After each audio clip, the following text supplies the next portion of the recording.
Click start. All right, we're live now. Okay, Hello, afterwards then. and welcome to Black Angus Reviews. This is Utter Chaos, Episode 9. Huge special guest John Talks is gracious enough to come on by late night with me and some of my friends. Although he is the special guest and the focus. So with me, as always, normally, the rookie critic. Say hi to everyone, rookie. Hey, what's up? Just for the record, this is Utter Chaos Episode 9. Let's hope this goes better than Star Wars Episode 9. Oh God, I didn't even think of that. Man, I should have spun it that way. So for Utter Chaos Episode 9, we bring more flair, fire, and freaking awesomeness. Better than Star Wars, whatever they're going to call Episode 9. I'm the rookie critic. I do film topics, movie reviews, blah, blah, blah. My next tomato skit that everybody's waiting for big time should hopefully drop on Thursday or Friday this week. Awesome. I'll be sure to not check that out. No, I'm joking. You can't help but to check it out, so it's okay. And we got Jay here from Those Two Bald Guys. What's up, Jay? Hey, how's it going? Did we get a message out to Dez? Are we just waiting on him?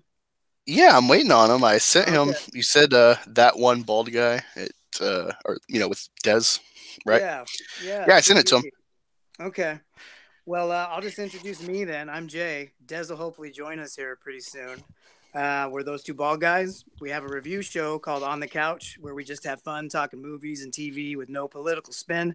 Episodes are posted every other Thursday, and our latest one is our Aquaman movie review. We're all about the escapism of entertainment. That's our focus. That's what it's all about for us. And you can find us on YouTube, Twitter, and at thosetwobaldguys.com. All right, and John, are you ready to talk? I am. I will switch over to my my other microphone in a second here, but for now, I guess this will have to do. My channel is John Talks, and I pretty much just talk about Captain Marvel, things related to that. That's pretty much what my channel has become. So, yeah. Well, dude, it's exciting to have you here. Hopefully, with mine and Rookie's big following, we might be able to get you a few subs and get you seen by more people. No. Or you can change it to John Talks Marvel. There we go. According to what other people would say. Hey, Jay, I just to let you know, Jay, real quick, I sent you the Hangout link so you can copy and paste it to Dez if you want. Okay, I will do that. Thank you. What were you going to say, John? Oh, I was going to get more specific than John Talks Marvel. I was going to change it to John Talks Captain Marvel. That's pretty much going to be. Because that's pretty much what it's been, right, for the last month. So, or John Talks Brie Larson. He's obsessed with Brie Larson completely. There you go. Well, hey, I guess I did write down a list of a few things relating to Captain Marvel. Not really her specifically, but I guess we'll start there. So, did you have a chance to watch that banned video of mine that I sent you on Twitter? Ah, darn it! No, I didn't. Sorry. Oh man, well, if we get to a point where Ricky or Jay have like a few minutes to talk, check it out. You only got to watch like 2.5 minutes to like get where I'm going, and give us some feedback because, I really wanted like a bigger channel's take. I actually talked to Jeff Hicks, had some dialogue back and forth on Twitter. I didn't expect him to reply right away, but he did, and he's like, "Oh, dude, I totally see where you're going, but yeah, given the climate, yeah, that's not going to fly, especially with the cartoon." And so yeah, it's something I'm trying to figure out how to work around, how to edit, maybe preserve some of it. So it's just like it's still a passion project. I'd like to get out and get people triggered, but I've kind of accepted that I won't go anywhere. That I just have to link it to people that want to see it. But everyone I've linked to, besides of course Proper Jeremy, they love it. So that should tell you something. I guess I'll start because I saw Odin's video with talking about Alita, and it's about to hit 400 million. All right, and of course, people know I freaking hate this movie with a passion because of how it was sold. I'm someone who I see a trailer 90+% of the time. I know if I'm going to like a movie from the trailer. Very rarely am I wrong. I was wrong about Incredibles 2. I boycotted because I thought it was going to be feminist propaganda, and there is some feminism messaging in there, but it's a solid film, and it gives you a blueprint of how to make a Fantastic Four movie focused on Reed Richards. But Yeah, like you understand football, even if like you're not following it. Being in Detroit Lions country, and you understand like playoffs, right? Where like you're on the bubble, and it's like, man, we got to get this right, this right. This team has to lose. This team has to win. There's these tiebreakers that affect this, so everything goes right. We can go to the playoffs. That happened to me with Philly this year, where we're defending Super Bowl champs, and then the next year it's like we're getting in by the skin of our teeth. Luckily, Minnesota lost. So we got in, had a good game against the Bears, but it feels like that. It feels like the culture on Alita on our side is like, they're doing like that Charlie scene in Sunny with Philip. It's Always Sunny, where he's got like he's trying to figure out the Pepe meme or whatever, and they're just trying to like nickel and dime. They're like, hey, it'll break even and we can get a sequel. It's like, it reminds me when I first got out of the Army, they delayed my pay for my last pay, and so we had to have my mom bail us out for rent the next month. And we were like literally scraping out pennies anywhere we could find them, in the car, in the cushions, wherever. It's like, hey, we got X amount to live off of until we figure out our money. And it's how it feels with Alita. How do you see any of these comment sections or the fans on Twitter about Alita? What's your take, being like a bigger channel and discussing Captain Marvel a lot? Yeah, well, I mean, I mean, we talked about this, that I wasn't that impressed by Alita.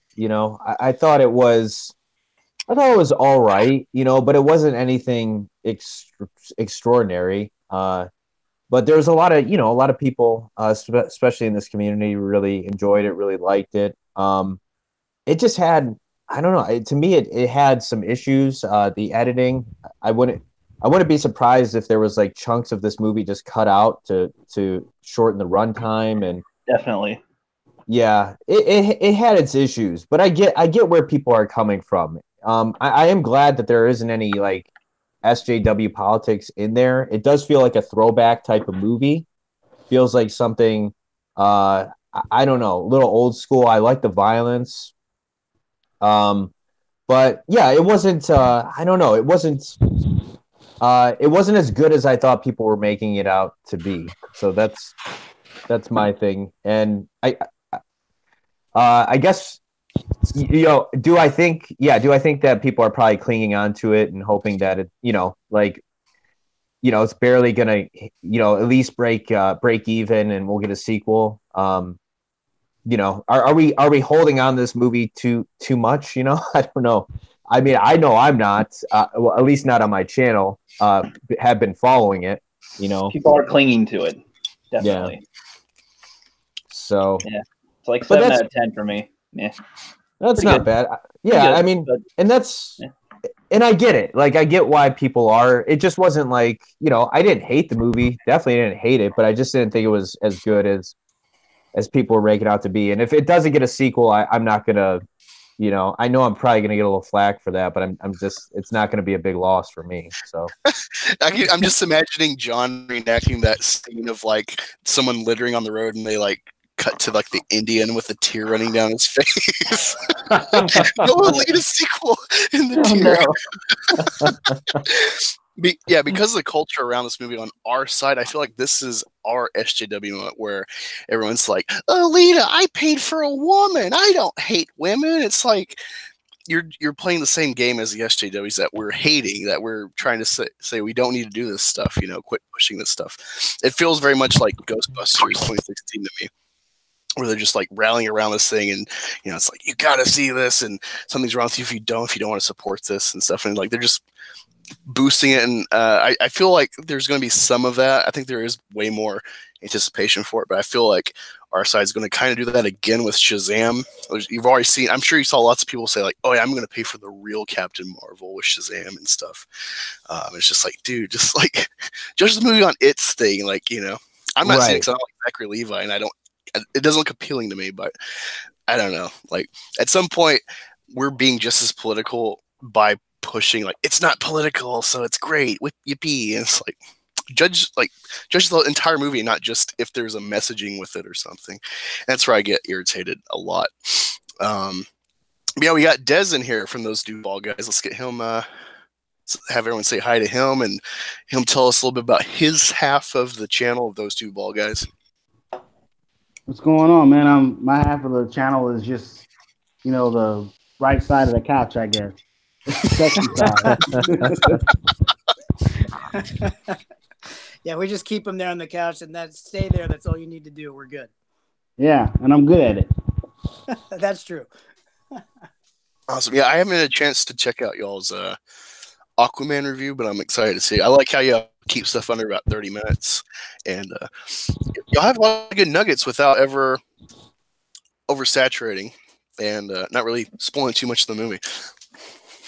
Try not to. It's tougher with these newer films like Aquaman. We were, debating whether we do spoilers and just go for it or not. And in the end, we just decided go for it. But yeah, we might need to do spoiler sections in the future depending on the film. But yeah, thanks. Appreciate you checking things out, though. Yeah, Mary, you don't have to worry about plugging our channels.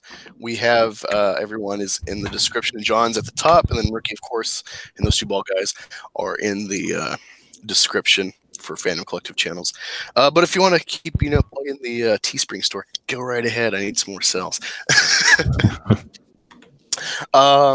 Yeah, so I guess I'll kind of turn over to Jay and Des what they think of the Alita thing going on right now with like the Alita challenge and all of that with Captain Marvel. How do y'all feel about it? Well, honestly, I just don't care. That's what I feel about it. I just kind of got sick of hearing about Captain Marvel and Alita and the whole thing, and I haven't seen Alita. I don't really care to. I don't think it looks bad or anything. I just from the get-go, whether any of this stuff was going on or not, I don't think I'd have much interest in it, honestly. So I'm not going to go see it just because, this other stuff's going on. So that's kind of where I'm at. I don't know much more to add because I don't care about Captain Marvel either. So there you go. Yeah, I'm kind of coming from the exact same place. I'm kind of bankrupt on emotional currency for that kind of. I'm just out. I haven't really fed into it too much. And yeah, I'm just like Jay. I haven't seen Alita either, so I'm not really well versed on the topic. But I know it's one I didn't really want to delve into. So I think that's mission accomplished for me in my mind. Yeah, I feel it benefited in America at least somewhat from Captain Marvel, at least getting coverage. Otherwise, I don't think anyone would be crying about like the critics' score compared to the audience score. And it's like I feel the critics actually have a fair score, maybe not for the right reasons. I definitely think there might have been some kind of suppression given the competition with another female character. But yeah, I feel it was a pretty fair score they got, like a 55, 60%. It's like, yeah, it's just okay. But enough of that. So, John, I was wondering, because you get the Spider-Man and stuff, and you have a graded Star Wars comic. I was wondering, what's some of your background in entertainment as like a kid or a young adult, stuff that kind of led you and gave you some background to discussing and having a critical eye and stuff with film? What was some of those like formative items, products for you? Well, I'm trying to think, like going back, if I'm trying to like pinpoint a moment. I grew up reading comics, so The Amazing Spider-Man was the first comic that I wound up buying. And as you guys can tell, I checked. Is my mic volume okay? I just switched over my laptop. Yeah, you sound good to me, man. Yeah, sounds good. Cool. So yeah, my first comic book that I ever bought was like from the corner store down the street, and I fell in love with comics, and I actually wanted to become a comic artist, and it's just one of those things that didn't necessarily. Although I am currently working on a comic book finally now, but it was one of those things that never really panned out, and yeah, so I grew up reading comics. I love stories. I love storytelling. I wanted to be a screenwriter at one point. And so I read a bunch of books on screenwriting. And, I've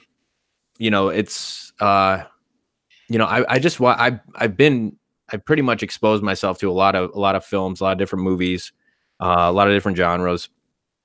Except Die Hard is one movie I still have yet to see. I'm still getting a lot. I gotta tell you, John, with Die Hard, I'm one of those guys. My mom did not raise me with classic film.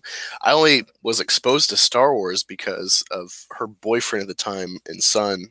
That's like literally the only VCR tapes I remember them owning was the trilogy and Titanic. And then I got busted because that was like my first like sexy time moment in life, where it's like I started noticing, the female form, and I kept rewinding the naked part in Titanic. And my mom Kate Winslet. Yeah. Yeah. Hey, not a bad one for sure. Yeah, I recently discovered Die Hard. I finally watched it on. Given that the bullshitters talk about it all the time, I watched like 4 of their suggestions. I watched Ghostbusters original, hated it. Spaceballs, might hate it worse than Ghostbusters, I'm not sure. But then Beverly Hills Cop, loved it, and then Die Hard. I don't agree it's a Christmas movie. I believe it is an action film. It happens to be set during Christmas. It doesn't feel like Christmas is that big of a factor in the movie. Come at me, people. You can come at me. But yeah, definitely check it out. It's so well made, honestly, beyond just like the love of like the franchise, whatever. It's a solid, just like great example of every little bit in the plot and what they're filming having a factor in the story and the progression. So definitely watch it. It really is. As someone new to it, someone who just watched Indiana Jones for the first time like 4 months ago. Wow. Yeah, definitely recommend that. But yeah, continue. Sorry about that. No. But those were like the movie, like Indiana Jones, Jurassic Park. I think Jurassic Park was probably like the defining childhood movie experience for me. I was like 11 years old. I loved dinosaurs as a kid. I was kind of a nerd in that aspect, and yeah, I just once I seen that movie in theaters, like it was my favorite movie. Like after seeing that film, it really I don't know. I mean, it's probably like that. Those were one of the moments in my life where it was like I'm really interested in movies because I could see just exactly, they can bring things to life that, like nothing else can. And then shortly after that, a friend of mine got me into Star Wars, and I got the original trilogy box set with I think it was like Darth Vader on there's the Stormtrooper, and it was that old VHS set, and I watched those films to death. So I grew up kind of watching, and especially growing up too, Back to the Future, Ferris Bueller's Day Off, Batman '89. I killed those VHS tapes. Like I literally, I probably have watched them, 20 times a piece, and it's not even a joke. I mean, nowadays I don't have time to watch anything, but growing up, those were some of my favorite movies. So just to give you an idea of like my background, but a lot of what I learned about film was just reading books and watching documentaries and just trying to find out what really makes for a good story. And I feel like there's really a drought out there in terms of just good character development and stories that really pull you in and get you interesting and invested in the characters. So agreed. Yeah. Did you ever read Save the Cat? Yes. By Blake. Was it Blake? Blake something. It's been a while. I forget who the author was. But yeah, I read that one too. It's really gave good perspective on how to write a character. Yeah, and story structure too. I thought that book was really good. Just as far as story beats and all that goes. Must read for anybody who wants to get into screenwriting. So yeah, exactly. They point out lots of good things. Say like a Save the Cat moment, for example. And just there's so many things in there that just help you understand. I like the way he talks about it. He's like, how they do this? Well, and he gives examples, and then he sounds like it's kind of funny. I don't know. Back when I read it. Yeah. But anyway, yeah. Yeah, if you read that book, you kind of know, like, then you watch movies and you're like, oh, this is the dark night of the soul moment. Oh, this is the all that is lost moment. Like, right, he has like labels for moments, right? Yeah. So you kind of get an idea sometimes where movies are going, and sometimes you realize too they don't really work that well if they ignore what has worked for so long already, like basic storytelling principles. And one of the main things is they said like like most movies are telling the same story but in a different way, and it just depends on how you do it. Yeah. Oh yeah, I definitely agree with that. Like,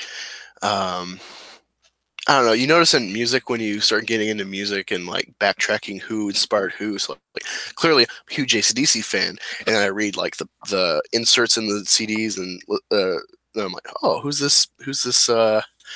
Crap. I'm trying to think who the name was.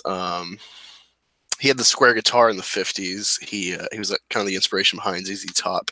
But I heard one of his songs, and it's like, holy crap, this is just Whole Lotta Rosie, but it's slow, you know. And then you notice like the Who and the Stones, especially, and maybe the Beatles a little bit, but they definitely liked the Who. They like being loud, and then even more complex stuff like Mastodon. You like find out they were inspired by Neurosis, and it's like, oh shit. Now that I know Neurosis, it's like they've lost a bit of their originality, you know. But it's all a progression. It's all stacking up on each other.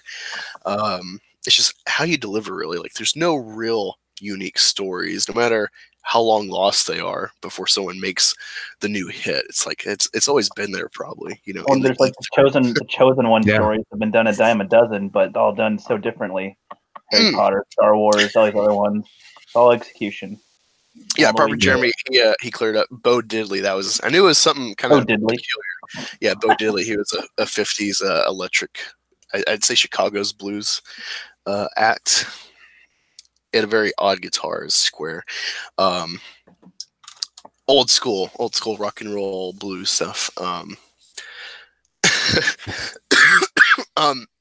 just to follow up with that, John. Do you remember? I'm not sure. Well, you can kind of answer how much you do at all, but do you remember like what was maybe like your first insight into like behind the scenes stuff, perhaps, since you want to do like screenwriting? I'm sure you probably watched a lot of that. Yeah, I mean, I think it was just like watching, you know, filmmakers talk about, you know, making movies. One of my favorite documentaries was watching, and I probably watched this documentary 1,000 times, was Hearts of Darkness with Francis Ford Coppola on the making of Apocalypse Now. Like you really, like, if anybody knows, is anybody in the chat familiar with Apocalypse Now? Never heard of it. Don't really know what it is though. Yeah, it's a classic. Anyways, it's a classic It's a classic film. I think it was 1979.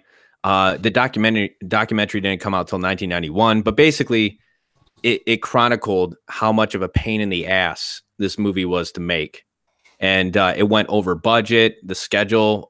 They had terrible weather in the Philippines where they were shooting. But in the documentary, you hear Francis Ford Coppola, I believe John Linus, talking about, you know, the directing and the writing of the movie, and, you know, just going and dealing with actors, and you know, how much of a pain in the ass Marlon Brando was, and Dennis Hopper. You know, it's just a really, to me, that documentary is almost better than the movie itself. It's because there's an actual story there. Whereas, like, when I watched the director and the Jedi, I felt like if the director and the Jedi went for drama and they really were, you know, had some balls in doing that documentary, they would have focused more on Mark Hamill and Rian Johnson's differences in the character of Luke Skywalker and how they see Star Wars. That would have made a much more interesting documentary, but unfortunately they focused on that for like 5 minutes, and it was just Rian Johnson laughing, you know, like throughout the entire thing. So yeah. Oh, that clip is so awful. Where I think I used it in the video where it's behind the scenes where he's like directing Mark to milk the Merc camel. Oh gosh! And you hear where he's like, you see Luke just kind of look at him like, "Fuck this guy," and then he's doing it, and then you hear Rian Johnson like, I swear, I literally need to just do, like, I was thinking about video, like, with my phone, just every segment of him laughing, and then just cutting up the entire thing, where it was just like Rian Johnson laughing for like 5 minutes straight. I could definitely use that clip for my tomato skit or something. Dude, no, you know, you could direct like a noir, do it like black and white, just do like a noir horror film. And it's like, that sounds like a nightmare.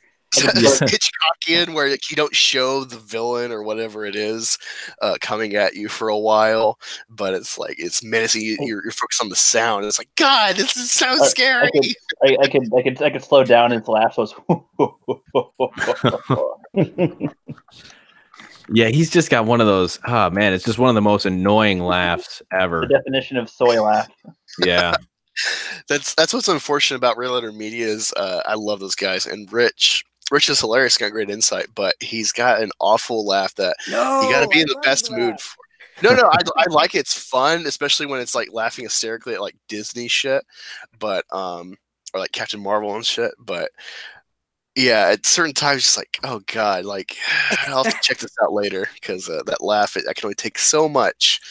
Nah, Rich is my favorite, man. Bring Rich Uh, on every day, all It's all the day. about Mike, I like dude. it. Mike is the reason I even watched the first 5 Star Trek movies and started trying to watch the original series on Netflix because he's always pulling those gags on Jay, and you see Jay like, Yeah. oh, fuck, so much Star Trek, you know. And it's not even the original series of the big movies. It's like, oh yeah, this series that like no one remembers anymore for Star Trek. I remember this one dumb episode with The Rock in it, and the Society reminds me of this thing in the movie. It's like, shit, he is a Trekkie for sure.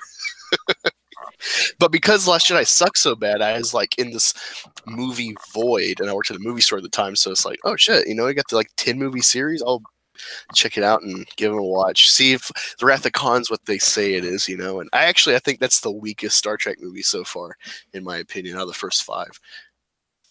Huh. All right. That's an interesting take, my friend.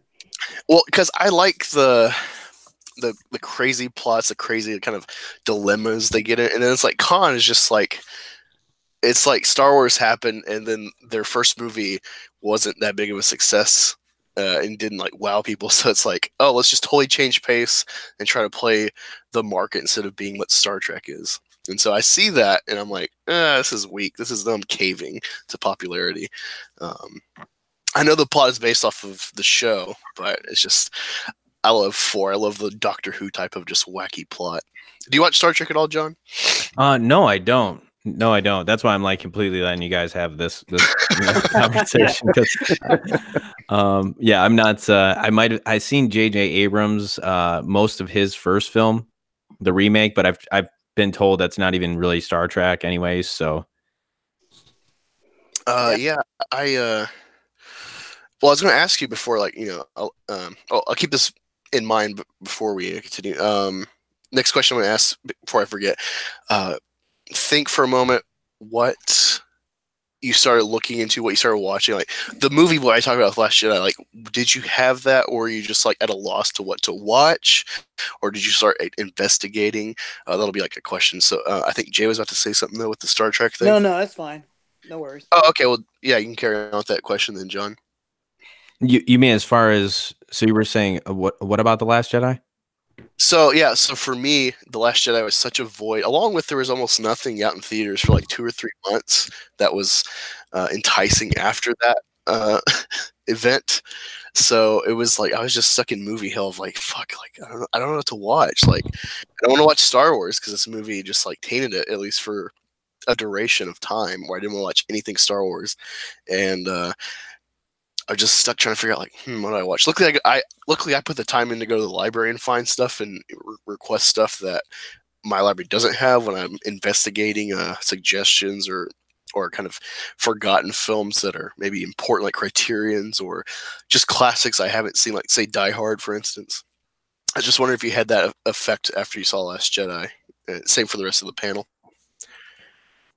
Well, I know for me, like after The Last Jedi, you know, I would watch movies. I mean, on a fairly regular basis. I would go to the video store and, you know, rent something. And just because I'm, you know, at the time I didn't have Netflix too. And so, but I mean, honestly, like after The Last Jedi, it was kind of like, and after I set a goal to do like a YouTube video a day, like I didn't really have much, like I didn't have too much time to spare between like work and that. So I have to say, like, I wasn't watching as many movies as I actually would have liked to. You know, but it did bring me back. I would say though, I watched the prequels and I watched the original trilogy after that. Those were movies that I was watching, and when I did watch them, and I have to say, like, there was, you know, it just made me hate The Last Jedi all the more. Because it's like, gosh, these films, even the prequels, which I wasn't the biggest fan of, I felt like those movies still had more heart and more character to them than The Last Jedi and Disney's sequel trilogy. And it was just it was kind of like frustrating, but at the same time I was like, screw Disney, like I don't even accept this crap as canon. You know, I'll stick with the original trilogy and the prequels, and you know, Star Wars is pretty much dead to me. So I mean, it sounds it sounds pretty negative, but I just don't like what Disney's done. They've Disneyfied Star Wars, and I'm afraid they're going to do that with the X-Men franchise. And granted, I think, you know, X-Men's good only about 33% of the time with Fox, but you know, I rather have their take on it than you know, anything that Disney, you know, I just feel like they're not going to be willing to take it to the limit, you know. Marvel and Disney, they tend to play it safe, and we still haven't seen anybody lose a limb in Star Wars since Disney took it. So yeah, so yeah, I was mildly depressed, in other words. What about you, Rookie? What was the question again?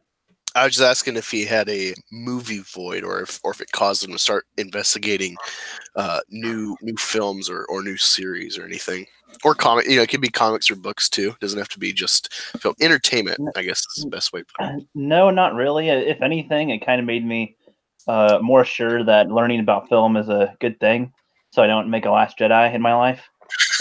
Basically, the type of mindset it had me, I'm like, huh. As long as I don't make one like this in my life, I think I'll be good for the most part. So I don't know. I just kind of sat on it. My brother loved it, of course. So he's like, "Oh, wasn't it awesome when blank happened in the movie?" And I'm like, "No, it wasn't." No, there wasn't really anything I had to binge or to get me off of it. I think I just watched Spartacus or something, the TV show. I was like, "Yeah, this is fun. I like this." What about y'all, bald guys?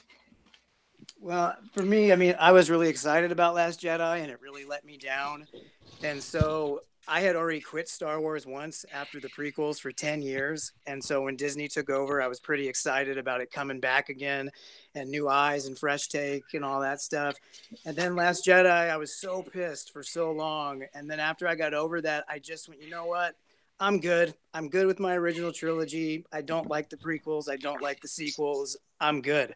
So that's kind of where I stand. It wasn't as big of a deal once I kind of calmed down from my anger about it, because I had already quit Star Wars for 10 years. And I grew up with Star Wars. So I was a Star Wars kid, had all the toys, watched the movies a billion times, all that stuff. But since I think it would have been way tougher had it been the first time, I kind of just let it go. But since it was the second time and I hadn't really watched Star Wars anything in about a decade, it was like, well, I guess this isn't for me. It's not being made for me. So I just need to accept that and just move on with my life, I guess. But Brie Larson appreciates that comment. There you go, I guess. But I did like what Rookie said, though, about it does make you want to it makes you want to press forward and go, you know what? I want to see better movies. If I'm going to write something, I want to make sure it's good and not like that. So it works as an example of what not to do in movies. So yeah, that's my take on it. For what it's worth. Oh, what about you, Des?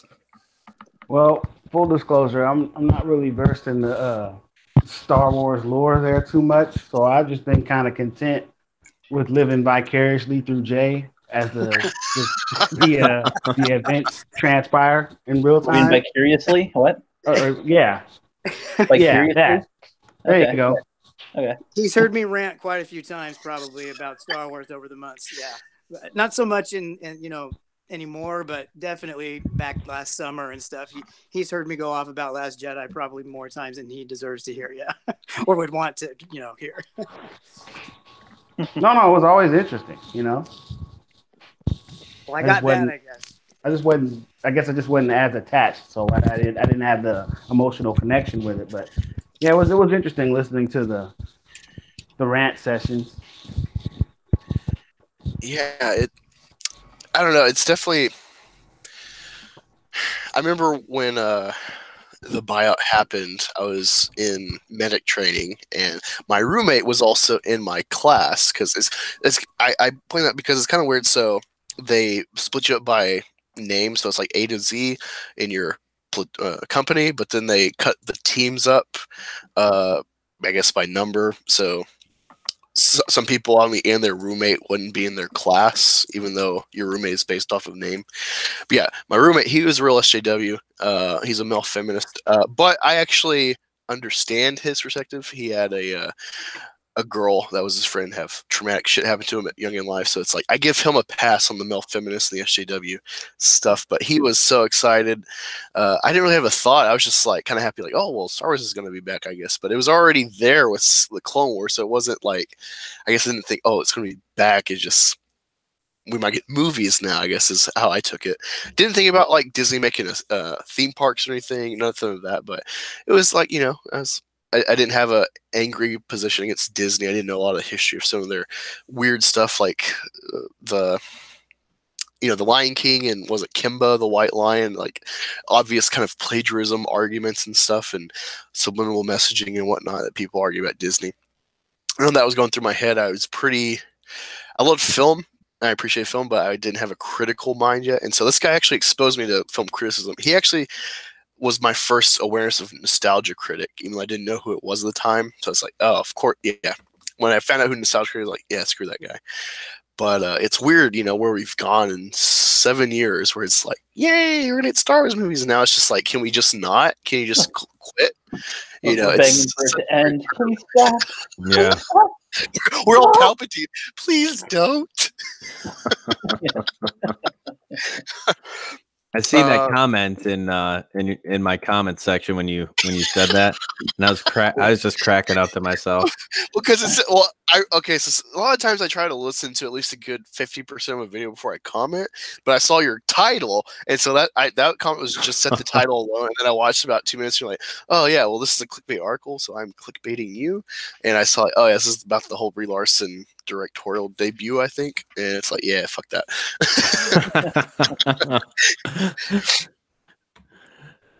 Oh yeah, okay. This, what I almost forgot. So I was thinking about this just really quick. It'd be funny. So did you catch the Any Artie thing, John Talks? Oh, him trolling? Yeah. Oh yeah. It was genius. I loved it. Well, I was just thinking, what if? Well, Ricky kind of inspired this in his comments where he's like, well, because he wants to be a director or work in film someday. So he's like, well, I got to learn about film so I don't make a Last Jedi. And I just thought, oh my God, how awesome would it be if Rian Johnson, of course he's not, but how awesome would it be if he was an ultimate, Any Artie at Disney, that he played his cards right, he was comfortable around Kathleen Kennedy and all this. He gets his own extra trilogy. He makes this infamous Star Wars film that can, arguably make him more famous than Lucas out of hate or divisiveness. And then it turns out, oh yeah, I just got everyone in my favor because then I'm going to make like the perfect Fandom menace Star Wars film with my trilogy or something, where it's like he played his cards right now. He's going to subvert everyone's expectations at Disney. How awesome would that be if we had Any Artie at Disney? That'd be awesome, especially as subverting expectations now with that. Oh, make something that we like? What? That'd be crazy. Yeah, it would be. I don't know. It's hard to imagine. I just wish they didn't wreck Star Wars, doing it, It's like, in an imaginary world, this seems like that would happen, but in our world, probably not. He might do it, though. He might be that much of a, jerk to, it's like, yeah, I kind of wrecked, something that you love, but don't worry. I'm going to fix it now. Well, you see, but how's he going to do it now? Because before, everybody was on board and waiting for the next one, and then now only half the people are waiting and on board for the next one. So is he going to try to split that fan base in half, or what? We're not even really there. So there's no point to break what's already in half. You can't slice it in half twice. Right. You can slice a half of the half into a fourth, but I don't know. Well, Thanos did that in Infinity War. So he kills. I know the solution. So the villain or something, like if he kills the woman, then that's bad against women. But if he kills Finn, then it's bad against black people. So either way, there's going to be that's what they're going to do. No. Yeah. to split the fan base. Well, I was thinking. Crap. Damn it! I lost my train of thought. It'll come back. But yeah. What do y'all think of that, Jay? Especially. Still there, Jay? I'm sorry about that, man. I had to step away for a second. I missed the last couple minutes. Oh no! So you can't even comment. Damn it! Oh well. Sorry, man. Oh yeah. I was just thinking. I was thinking that channels like AT Chat, these channels trying to get somewhere by being like new Hello Greedos, essentially, that they're just like shilling for Disney to some aspect. Even if they're not making money, they're trying to get somewhere on that half of the fan base. And I was thinking, like, dude, they're always pro Disney. There's like no fault with them. I want the next Star Wars film, even if it has to be, you know, with the Benioff and Weiss. I want that film series to be like the ultimate blowjob to the fandom and to the prequel fans, everyone that cares about Star Wars before it was a mass hit because the Disney name. You know, just Disney getting on their knees for us, and see all these people, Patton Oswalt and company. You know, Kevin Smith will have to cry and whatnot because, well, it's a Disney Star Wars movie, and it's, you know, like, you can't double back now. You know, I would love that to happen, and I really think Colin Trevorrow would have tried to make something for fans in general, and not. Yeah, so it's unfortunate that they wouldn't work with him, and then his plan wouldn't have worked whatever he's envisioning because it was going to be Luke and Leia heavy. Wait, no. So they crush all of our expectations so that they can bring out a movie that pleases everybody by being better, because all of our expectations are down below the ground. So if they make something above ground, or barely, or on the ground, everyone will go, oh my God, it's great. We haven't seen light in years, and we get a glimpse of light. Oh, Jesus, what? Oh, we love it. Well, I'm glad you brought up the Weiss and Benioff trilogy there, because that is honestly, that's the only thing left about Star Wars that I'm actually excited to see how it turns out. I'm curious about The Mandalorian and some other things that are going on, but it's just curiosity. Same with Episode 9. I'm curious about it. But that trilogy, if that comes to fruition, I'm definitely excited about that for sure. Yeah, I was seeing something that it's being reported as a more and more it's being reported as like, yeah, this is probably Old Republic. But see that doesn't crap, my phone. That doesn't give me hope though, because I did a video recently, kind of building off of a train of thought I had like almost a year ago when I first started my channel, that there's little hints of like ultimately Eastern philosophy ideas that are kind of inherent in Star Wars, and it's like a lot about, you know, duality and stuff, Taoist kind of train of thought, where it's like you kind of always, like, you're just going to end up back and forth all the time. That's how Star Wars works. But I think a lot of people don't really like sit down and analyze it that far, where it's like, oh shit, this is just kind of like a never-ending thing. Like, there's never going to be peace, because always someone's going to rise up in the dark or get jaded by the light side devotion and want power or something, you know. And so I appreciate that, you know, I can take that away from Last Jedi, where it's like I see little things here building on that, but that becomes like a very much a nihilist type of thing for Star Wars, where it becomes like pointless or something, or it's just inevitable. And that's another reason why, even if they developed it better, Last Jedi doesn't work, because it breaks Star Wars and it kind of lifts the curtain on like, hey, here's the engine, you know. Yeah, I could see that. Yeah, I really think that they're, you know, saying this is the end of the Skywalker saga. It's because they don't know where the hell to go, so they're just going to kill everyone off, and this is the way they can clean slate it. But it's like, well, we gave you the Skywalkers, you know, along with trying to just, like, I guess, jade the fans and make new ones before they even secure new ones. You know, with the Phantom Menace, I was talking about this with like any initiative to boycott Captain Marvel or Disney with Marvel. You might see a little bit in these ticket sales, slightly. You might see it more long-term with secondary, tertiary, like merchandising markets. But we don't have the effect like we do with Star Wars. Star Wars actually is a small fan base. No matter how big Disney makes it, how many billions of film makes, it's a lot of us going repeatedly to see that movie. I saw Force Awakens and Rogue One 4 times, because even my complaints, it was like, this is fun Star Wars, you know. I feel excited about what's happening, so I want to reward you with my money repeatedly. And unfortunately, I paid for 2 tickets back-to-back days for Last Jedi when they released the trailer on Monday Night Football. So it's like, oh, that's kind of sucked. And then I went back to see it the next day. I'm like, yeah, it did suck. You know, I didn't need a second viewing. But no, John, you seem kind of excited to comment about the whole like the never-ending thing I was talking about. Well, no, I mean, I could like, how many times can you keep on doing? You know, I get it. Like, it's gonna get old after a while. But I would say that again, character is everything. You know, it's like, if you think about it in terms of like the original trilogy and these prequels, you know, it's the same thing. You know, people, you know, these characters getting in a bind, them having to get out of a bind. You know, the evil, the dark versus the light, et cetera, et cetera. You know, that's how it's always going to be. You know, it's going to be a change of scenery and this and that. But again, if you can give us a reason to care for the characters, and you can take us to, you know, some new places and everything, and give us some cool lightsaber battles, you know, and ultimately, again, give us great characters. That's what Star Wars is all about, you know? Yeah, agreed completely, because it kind of goes back to what we were saying earlier in the conversation about kind of the same stories, the same songs, the same chords. There's only so many chords you can play in a song. There's only so many ways you can take a hero story, etc. It's all about how you present it, and the characters are at the core of that. I agree 100%. Yeah. Any thoughts, Ricky? Not on this one.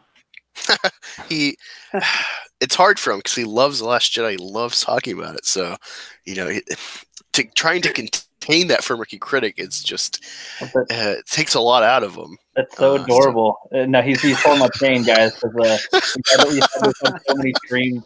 There's so many streams where we talk about The Last Jedi, and at some point my brain just clicks off. Yeah, he like even on his own streams, we've talked after. He's like, "Fuck The Last Jedi, it's coming up." Over a year later, we're still talking about it. I just want it to end. But I will say something. I don't think I showed John or those two bald guys the sneak peek at the next tomato skit. So, do you guys see that yet? The sneak peek?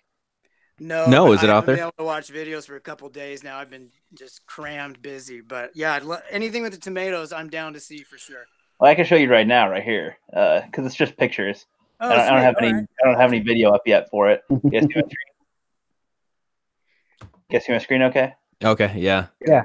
All right. No, wait. Let me present you really quick. I'm not going to give any context. I'm just going to show it as it is. Yeah, you're really good at not giving context. You got a dark side Jar Jar? No, it's just Darth Maul's lightsaber. This is his hand. Yeah, that's great. Yeah, you got the the pina colada swords. All right, that's awesome. Yep, no context, so you guys don't really know what's going on. But what do you think so far?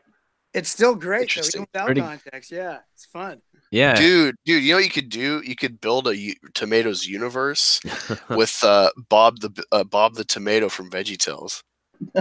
Yeah, you said that. I don't know. It seems like too much lore dude, building.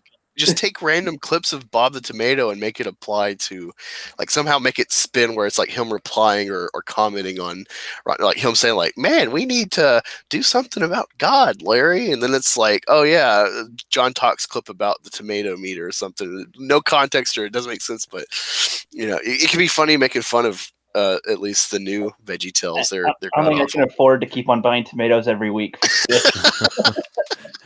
Hey, start a GoFundMe. Like, hey guys, I'm this poor kid, works at Subway, and I go to school. I have this dream to make a tomato video. I just need like $100 to help me help fund like 5 weeks of tomatoes. I've only got a few ideas left, and I'm going to put them all into the next video or two, and that'll be it for the tomatoes, I think, because I can't really move. It's not as fun with tomatoes because they're just tomatoes.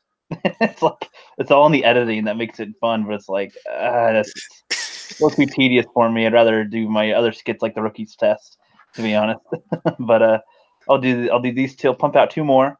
Got some nice audio clips. Keep on getting more because people still talk about Rotten Tomatoes and Captain Marvel. So perfect. Let's see. I wish I could have Ryan Johnson saying Rotten Tomatoes, and I could put that. Now it's pretty amazing how you breathe life into those tomatoes. You know, it's like I actually believe what's going. I'm able to suspend my my belief and buy into what I'm watching, which is pretty incredible, actually. Yeah, thanks. There's somebody in the comments that was like, I felt bad watching this. Yeah, I'm like, and somebody was like, I feel bad for the tomatoes because they sound so cute. Oh no! Didn't you tell me someone was like actually like offended or like kind of like EVS where the comments where it's like this guy is mentally deranged. It was along those lines. He's like, it was just they only wanted to delete some trolls or something, and I'm like, okay. But he's like, I felt actual pain watching this. Why would you do this? Wow. I'm like, you do know that they aren't freaking sentient, right? Like, they're freaking tomatoes. I know I give them voices, but they're not real. I always make the tomatoes go, no, I have a family. No, please don't. I told Rookie what he needs to do. So this is why I'm great as like an executive producer on these type of things, give you ideas. So like I told him like, hey, you should get some cherry tomatoes and make those like the babies and like have like either like black out with like your computer the window and stuff when your mom like pulls up in the drive with the vehicle, or if it's tin enough then whatever. But and then like film like have like the stickers on the back of the car. It's like family where it's like the two big parents and like little ones for the kids, but have it like tomatoes or circles, and then have them like unload out of the car where it's like mom and dad and then like 20 little cherry tomatoes. And then Ricky like lines them up like on a Sinister where he runs that guy's head over with the lawnmower, just like each individual cherry tomato is like crushing it with like a bike wheel, which is very small and thin. Well, it's actually funny. It's funny that you mentioned that because I showed my mom this too, and I don't really show her all the stuff. She's not aware of all the Captain Marvel, Rotten Tomatoes thing, but she was laughing hysterically with my last one, and I'm like, I don't even. Why is this funny to you? She's like, they're just tomatoes, and you're just selling. Yeah. Like the one where you drowned him. She loved the one where I drowned the tomato. Well, to your credit that you're getting these type of reactions, even negative ones, because just when we were watching the presentation, honestly, it was so entertaining and there's hardly anything going on. So when you're done with it, I'm sure it's going to be 10 million times better. It's just entertaining from the get-go. You do a good job. Thanks. I keep on doing this thing where like my first skit is like 4 minutes and my second one was like 8 minutes. This one's going to be like 16 minutes. It's like with my rookie's test where it started at 9 minutes, then 17 minutes, and then an hour. Soon you're gonna do like a 3-hour Titanic with tomatoes. Seriously, that's gonna be. Yeah, I'm now incorporating the tomatoes into my overall season arc. Dude. Take it off, and then it's gonna go into other. They're gonna be referenced in other videos or something. Like remember the Battle of the Tomatoes or something. Or there's gonna be there'll be like 2 tomatoes that survived, and one's gonna try to kill me later or something. It's like who knows. Yeah, you got that time travel stuff going on with one of your characters, right? So, yes. He can come back from the future and let you know what's happened. Yeah. You know what's funny is I'm always hunting the libraries because at least my library systems where I live, they always have random shit on sale. Like I got some great pre-Disney Star Wars books for like $1.50 total because they sell like if you buy 3 hardcover books, they drop the 75-cent price per book down to $1.50 for the deal, and DVDs for $1 and stuff. And it all goes back into the funding the library. And I found Thumbtanic. All right, so if any of y'all have seen Kung Pao Enter the Fist, or I think at least the first Ace Ventura, that the director and actor in Kung Pao Enter the Fist is the creator of the Thumb series, where he'll like take iconic films like Frankenstein, Star Wars, Titanic. I think he's got a 4th one, and he'll like make it like all the characters are thumbs with like his face on them. Oh yeah, isn't that Odenkirk? Oh yeah, Odenkirk. Yeah. And I found Thumbtanic. I was so excited because I love Kung Pao, and I have never seen his thumb videos. I sat down and watched it with my wife, and she's like, "What the fuck did you get?" And because I like to do like a fake opera voice with my son with some of his like kid songs he watches on YouTube, and he likes to do that too. Where I'll go like, "Ooh," and he has fun with it. And he actually sings like that on his rendition of "My Heart Will Go On." And my son, never seen that movie, was trying to like sing along with it because it was so familiar. Like, oh my god, this is hilarious. But then my wife came around, and she actually had her sister come over and like watch it again. Where it's like she hated it just a week ago. So I'm going to send you a copy, Rookie, and maybe it'll give you some inspiration. Okay, thanks, man. I think it's actually on YouTube. I think it's on YouTube actually. Okay, I'm just putting my video on for people to watch silently while I talk, or while we talk. I muted it so people don't gotta hear that. But yeah, just for they can relive the slaughtering if they wanted. Yeah, that's cool. Sorry if I derailed the chat about it, but yeah. No, dude, it's great. It That'd be- naturally progressed there. Yeah, that'd be a great name for the your next episode, the slaughtering or something. The slaughtering. I might yeah. make 2 more, and I might name that one of them. I have to figure out which ones. I need to get more people to also participate by having their own tomatoes to kill themselves, or something. So it's like the Fandom Menace is literally destroying tomatoes all across. You, John, especially should do something like that because you've had so many good ones with Captain Marvel and tomatoes. What if I just ate a tomato? I got one better. I got one better for you. No dialogue, just eating the tomato like an apple. Just like a savage, like a complete savage. No, I got one and then better. saying, yeah, take that, Screen Junkies. Put Brie Larson's face, like print it out, and put it on the tomato, and then just like repeatedly stab it and get. Oh my goodness! No. I could take her face and. It's too on the nose. What if I took a poster of Captain Marvel and threw like a tomato at it?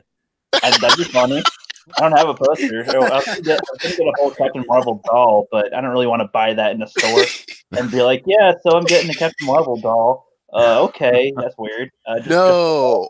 I know what you do. You take the head off and you put a tomato on it, and then you make a video from that. Or put the head on the tomato? No. Rip the head off the doll and put a tomato over it, so it's Captain Tomato. I could do both, so that Bree's on a tomato. The orange body. Why I look fat? I don't know. Oh, these are some good ideas. Are there any ideas in the chat? That sounds funny. Oh, let's see. I was just going to comment. We're talking earlier about Lucas. Soy-based Jeremy, I saw your comment. He said Lucas is a Baptist Buddhist. I know he said he's Christian Buddhist. I don't know about Baptist. That'd be pretty odd. Given my background in Baptist faith, be odd for Lucas out in California, in Hollywood, to be a Baptist. But you never know. Maybe he's like a liberal Baptist, which we'll see. There's some other comments about Star Wars I saw, but you know where I want to see Star Wars go? I want to see it go rated R. I want to see like them start dipping into like some 50 Shades of Grey territory with Star Wars. What are y'all's guys' thoughts on that? Are you serious? Did they try to do that a little bit? I know you're trolling, man. You're just checking. Like, you guys still awake? Are you still on?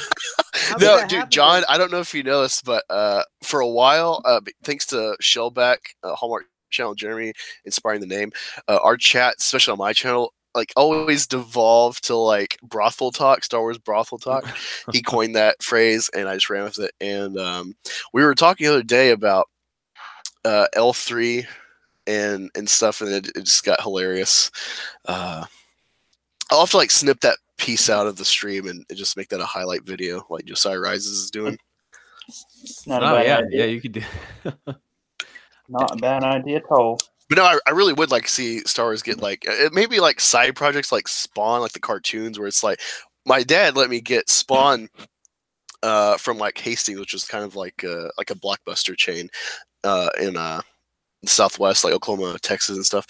And looking back, checking out Spawn movies again, I remember I could never figure out what the girls were wearing. I'm like, what the heck? This doesn't make sense. And then it's like, oh, they're titless like dresses or whatever.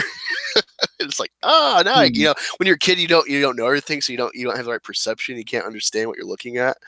But yeah, it's just funny shit like that. But I would like to see Star Wars like just get more adult, or make like kind of like a Deadpool type of, or Logan type of level creations. Wasn't that at least in part the idea behind the spin-off movies, though? That they exactly. I thought they were going to go more indie with them. Right, and that was the idea, and that really disappointed me too. That they just we're just going to make mainstream movies here too. Yeah, I agree for the mainstream ones. That I think the mainstream ones should be kind of PG-13, but then the other ones should be rated R or something, because the mainstream ones can be kind of cool in the fact that they aren't super gory and, you know, hardcore. The fact that it's still, you know, a kid could go watch it, it's fine. But the spin-off ones, okay, kids, you know, maybe this one isn't for you, you know. Yeah, it doesn't even need to be R-rated. Just the fact that they needed to keep that open to be different, to be able to make it R-rated if they wanted to. That's an option. And now they seem to have killed that. And I don't understand, because that was part of the point of doing them in the first place. It's just weird. Disney's really handled this oddly, to say the least. Yeah, if you've Yeah. seen John, have you seen Godzilla by Gareth Edwards? Came out before Rogue One. Yeah, yeah. It was like a Godzilla movie, and Godzilla shows up like at the last 5 minutes. Yeah. So Well, I ask you no, because I'm joking. now I'm going to lead back further. His first film, well, his first indie film like creation, um, is called Monsters. Have you seen that? No, I haven't. Dude, I was talking about this today actually because I didn't know that Jon Snow in Game of Thrones, the actor, actually married the girl. His character's like he's going to work for the Wall as like a watcher on the Wall, which is like a celibate order, and so and as a someone privileged living in the hierarchy of his faction. Given that he's a bastard, he's never wanted to create a bastard because he knows what it's like to be one. And so he's never involved himself intimately, even with the whores and stuff in town. And so to blend in during part of his plot, he gets captured by people beyond the Wall, and so he consummates a relationship. Well, that girl actually is his wife now, and it's like, holy shit. Well, the same type of thing happened in the movie Monsters. It's a very small, intimate film, sci-fi film set in Mexico on the border, and it's really a love story building set in a sci-fi situation. And they don't show the monsters very much, but they give you this universe that's we're used to them now, and we're kind of like just section off half of Mexico from going through it all, unless you're a native that just doesn't partake in like mass society. And the actor and actress actually got married after that movie, so clearly it had an effect. Like their relationship as actors and their plot seemed to have an effect in real life. And I definitely tell people like, hey, if you want to see what Gareth Edwards can do, check out Monsters. That's him without having any reins over him, without having to have Toho manage at all with Godzilla, or Star Wars reshooting his Rogue One with Tony Gilroy. Yeah, that's right. Because Tony Gilroy, yeah, that's right. I heard he did. By the sounds of what Tony Gilroy said too, he done like there was a lot that actually got changed about the movie. I think about those situations too. It's a lot of times like these indie directors, they're just not used to such a big production. They might be good on these like smaller, quaint indie films, but you put them in a situation where they're dealing with, multi-million-dollar productions, $100 million, $200 million productions.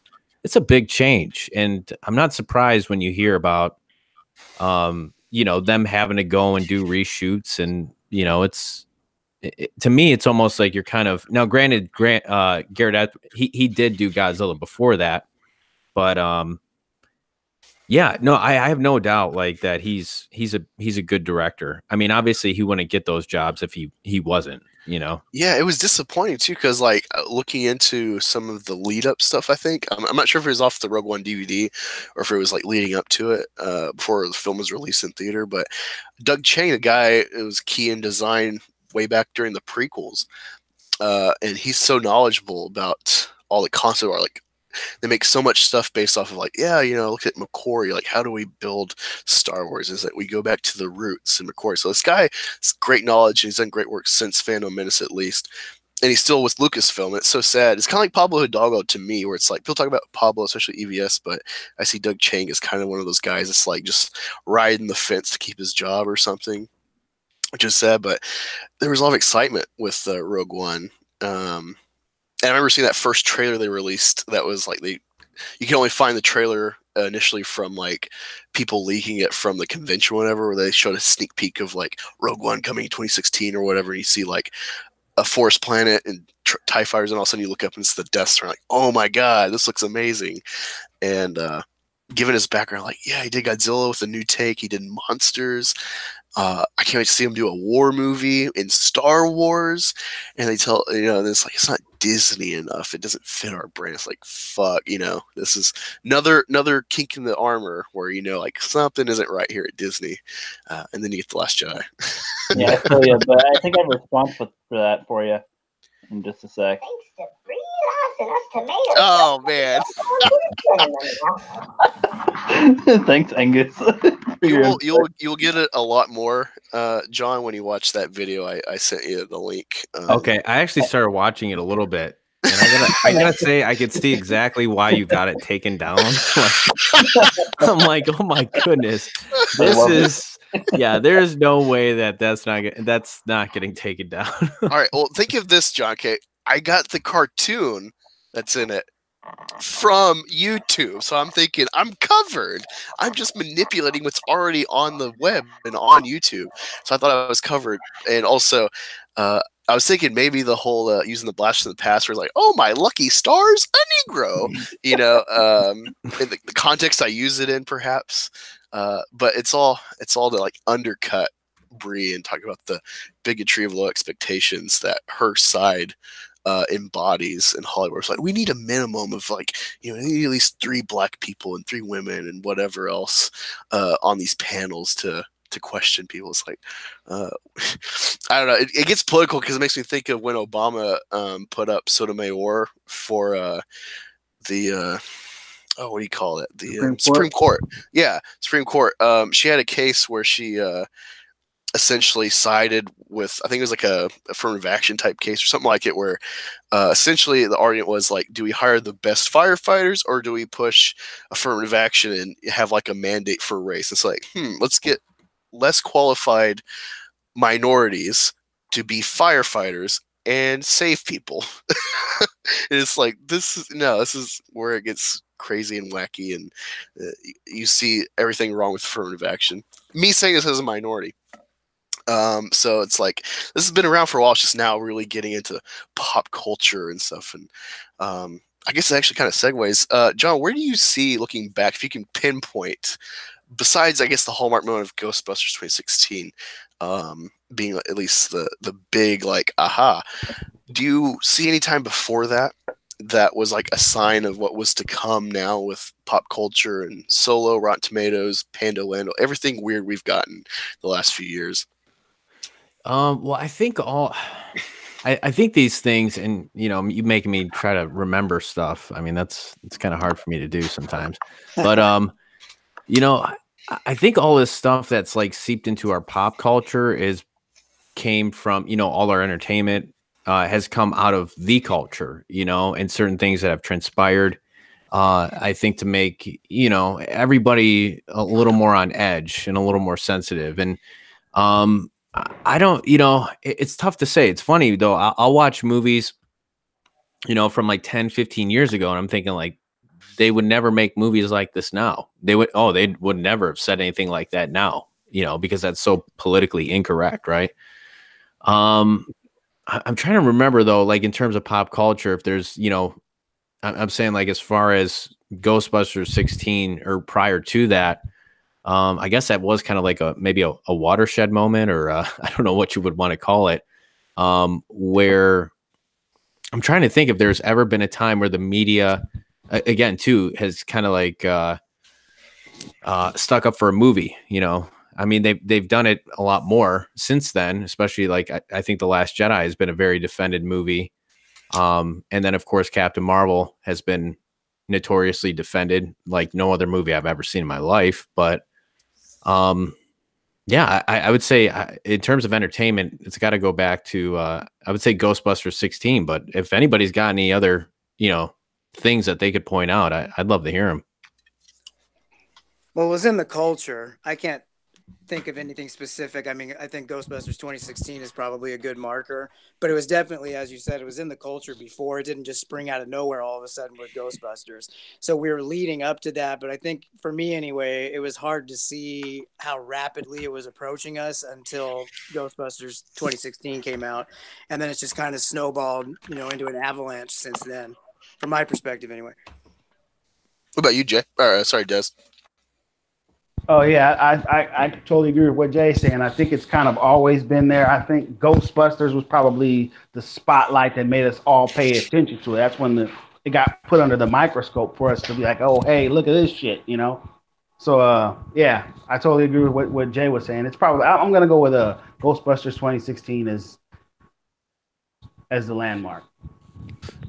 Yeah, it's kind of weird trying to figure out, like, my mom, she's not into film criticism at all. Like she tricks me all the time too. It's not like her purposely like maliciously doing this or whatever, but she'll be like, oh, what's like Captain Marvel, what's that, or what's this or that, you know, because she likes Guardians of the Galaxy because of Rocket and Groot, and there's nothing deep about it, there's nothing about comics. She just sees the spectacle and likes those characters because it's a raccoon and she feeds raccoons dog food under our porch every night, and you know, she'll say stuff and she'll trick me essentially. Or I get really invested, like, yeah, it's like film criticism and stuff, and why this works or doesn't.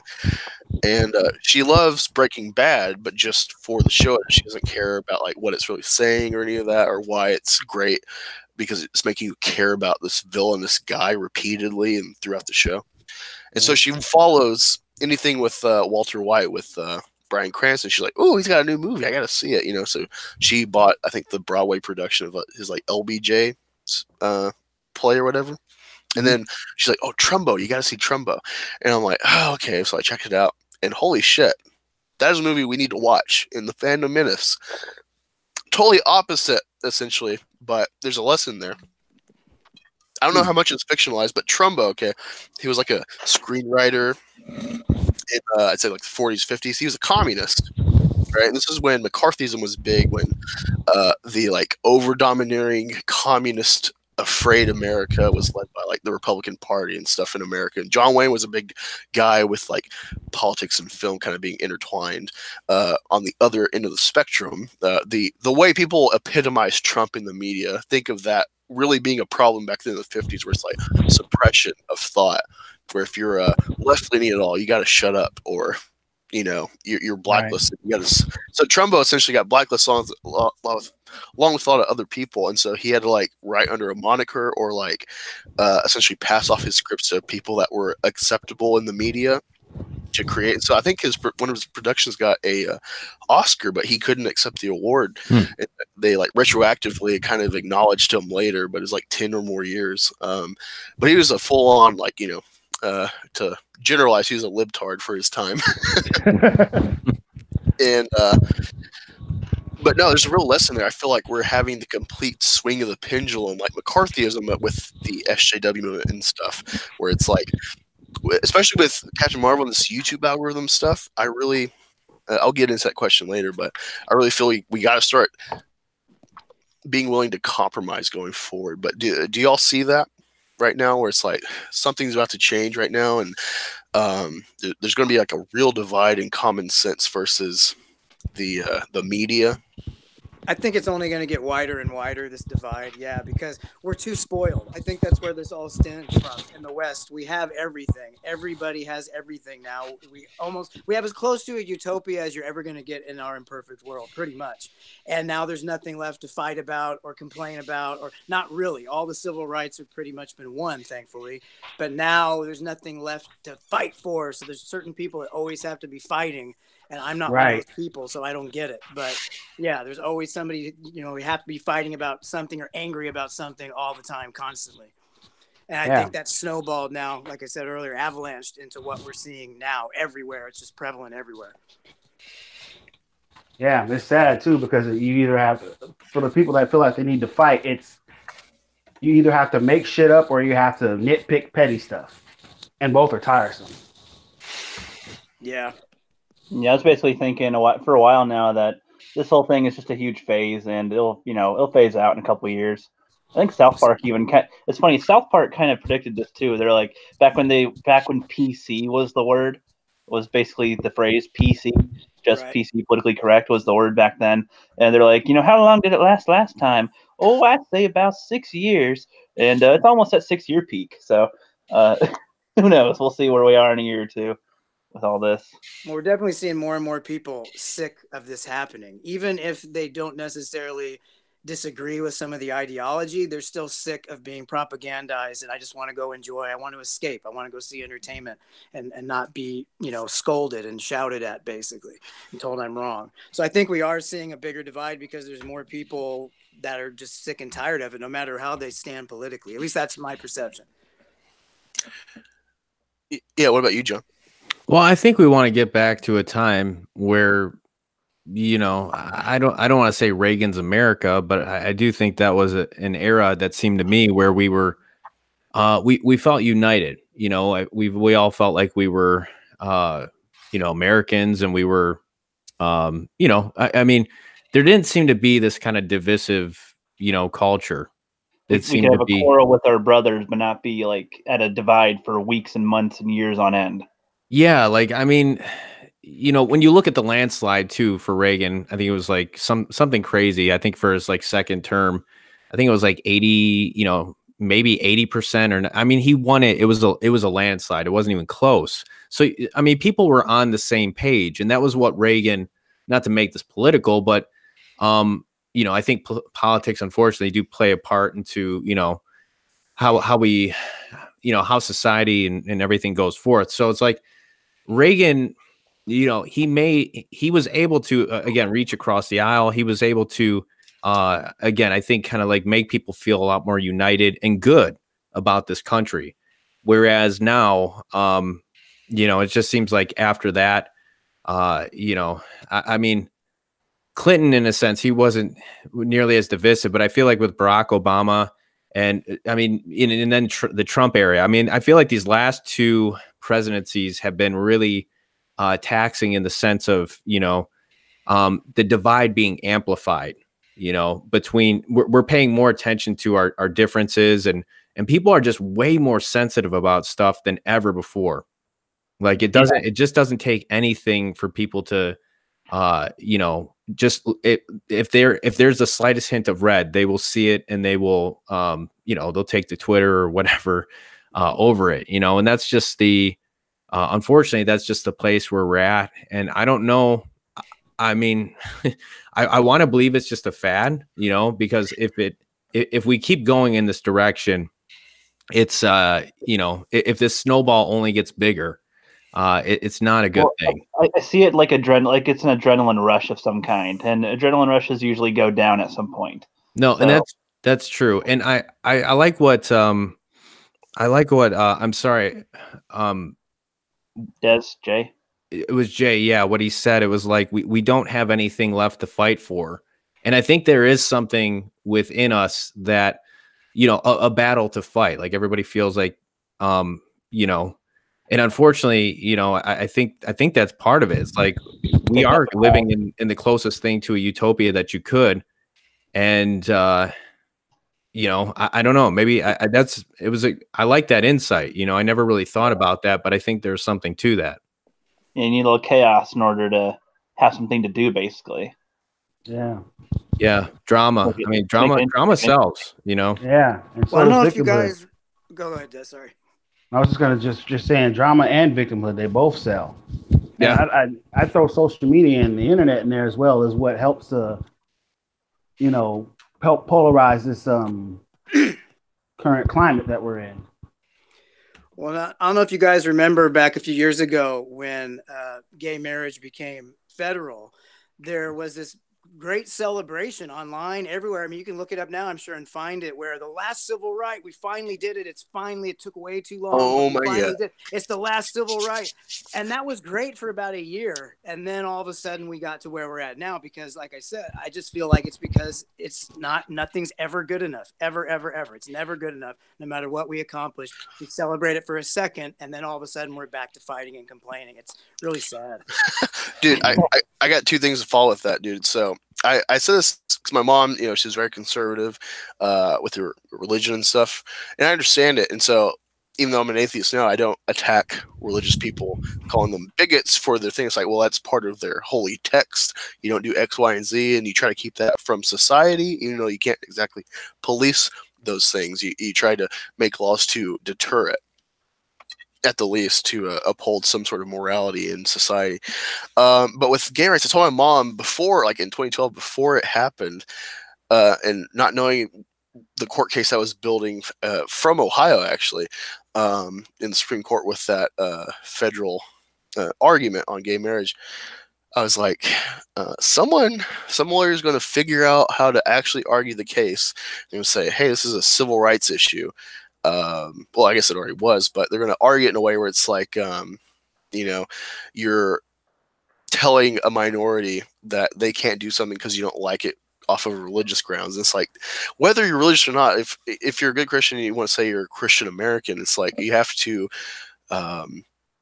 give to Caesar essentially. And it's like the laws of the land are secular. Okay, so it warrants things that your religion doesn't condone, and it's like only when the government infringes on your religion, enforcing those secular things in your like private entities, that's when you can really start a fuss. But I was like, gay marriage is going to happen. They're going to see it. It's like exclusionary essentially, and then it happened, and it's like, I said like, well, now they have nothing to fight over besides maybe extending rights per se, or ensuring rights more better, I guess. But then the trans thing happened, and I haven't done research, but I think the first, like, at least well-known trans surgery happened in, like, World War II era. Okay, so this has been a thing for people to deal with for decades. And all of a sudden, it becomes none of these people that were fighting for civil rights or for gays or anything, none of them were really concerned about trans. Now that gays have won, now you need a new oppressed populace, no matter how finite they actually are. And this, now it wasn't until gay rights passed. Now you got all these people that are different genders, and they make genders off of fetishes and stuff. And it's like, oh, there's at least 80 genders and stuff. You watch these trans tubers and stuff, and it's like, Jesus Christ! Like, it blew up because they want everything they need to. Now it's just becoming frivolous. And being in the military, it's great too, because the military has a great history of being a precedent for what's going to come into society. So back in World War I, they started mandating vaccines because of all the deaths from sickness and stuff. And then that spilled over into the general public. Then you have desegregation starts in the military, spills into the public a decade or so later. And then you had Don't Ask, Don't Tell, which was kind of a half measure. And you had like certain states allowing gay marriage, or I can't remember what they call them, like kind of like companionship documents for homosexuals before gay marriage. And then you start, right when I was leaving the military, they started pushing this trans stuff in like your briefings, and then it comes into society. And then you have Trump, where it's like, no, because at least when I was in, the standards for being in the military was like, it was binary. It's like, if you're a woman, you have this standard. If you're a man, you have this standard. It's like, why are all these men wanting to be trans in the military? So it's like Trump is totally on point when he's like saying no to it, because it's like lowering the standards for men to become women and get through the military and stay in the military a lot longer, more easily. So I'm glad I got out of the military when I did, but I'm also glad I had that experience so I can be aware of like how it kind of spills over. Whatever is going on in society as an argument, it happened first in the military. Interesting. Very interesting. Yeah, I'm not saying like all those other things like desegregation and stuff are bad, or even that the trans argument's bad per se. But Angus is transphobic. This is bad, man. I'm saying you see precedent for sure for social change in the military, whether the society wants it or not. But yeah, of course, someone's gonna, they watch far enough and they're like, "Oh, it's transphobe," and it's like, it's not it, I know. But to build off of what I was introducing with that whole thing, one thing I've noticed with the whole, my realization, like, Star Wars fandom is a lot smaller than we think it is, because you see, we boycott a film and the general public doesn't make up for it, as opposed to Marvel. They've secured the general public, at least for one viewing, and they can make enough money where they're not concerned about the hardcore fans.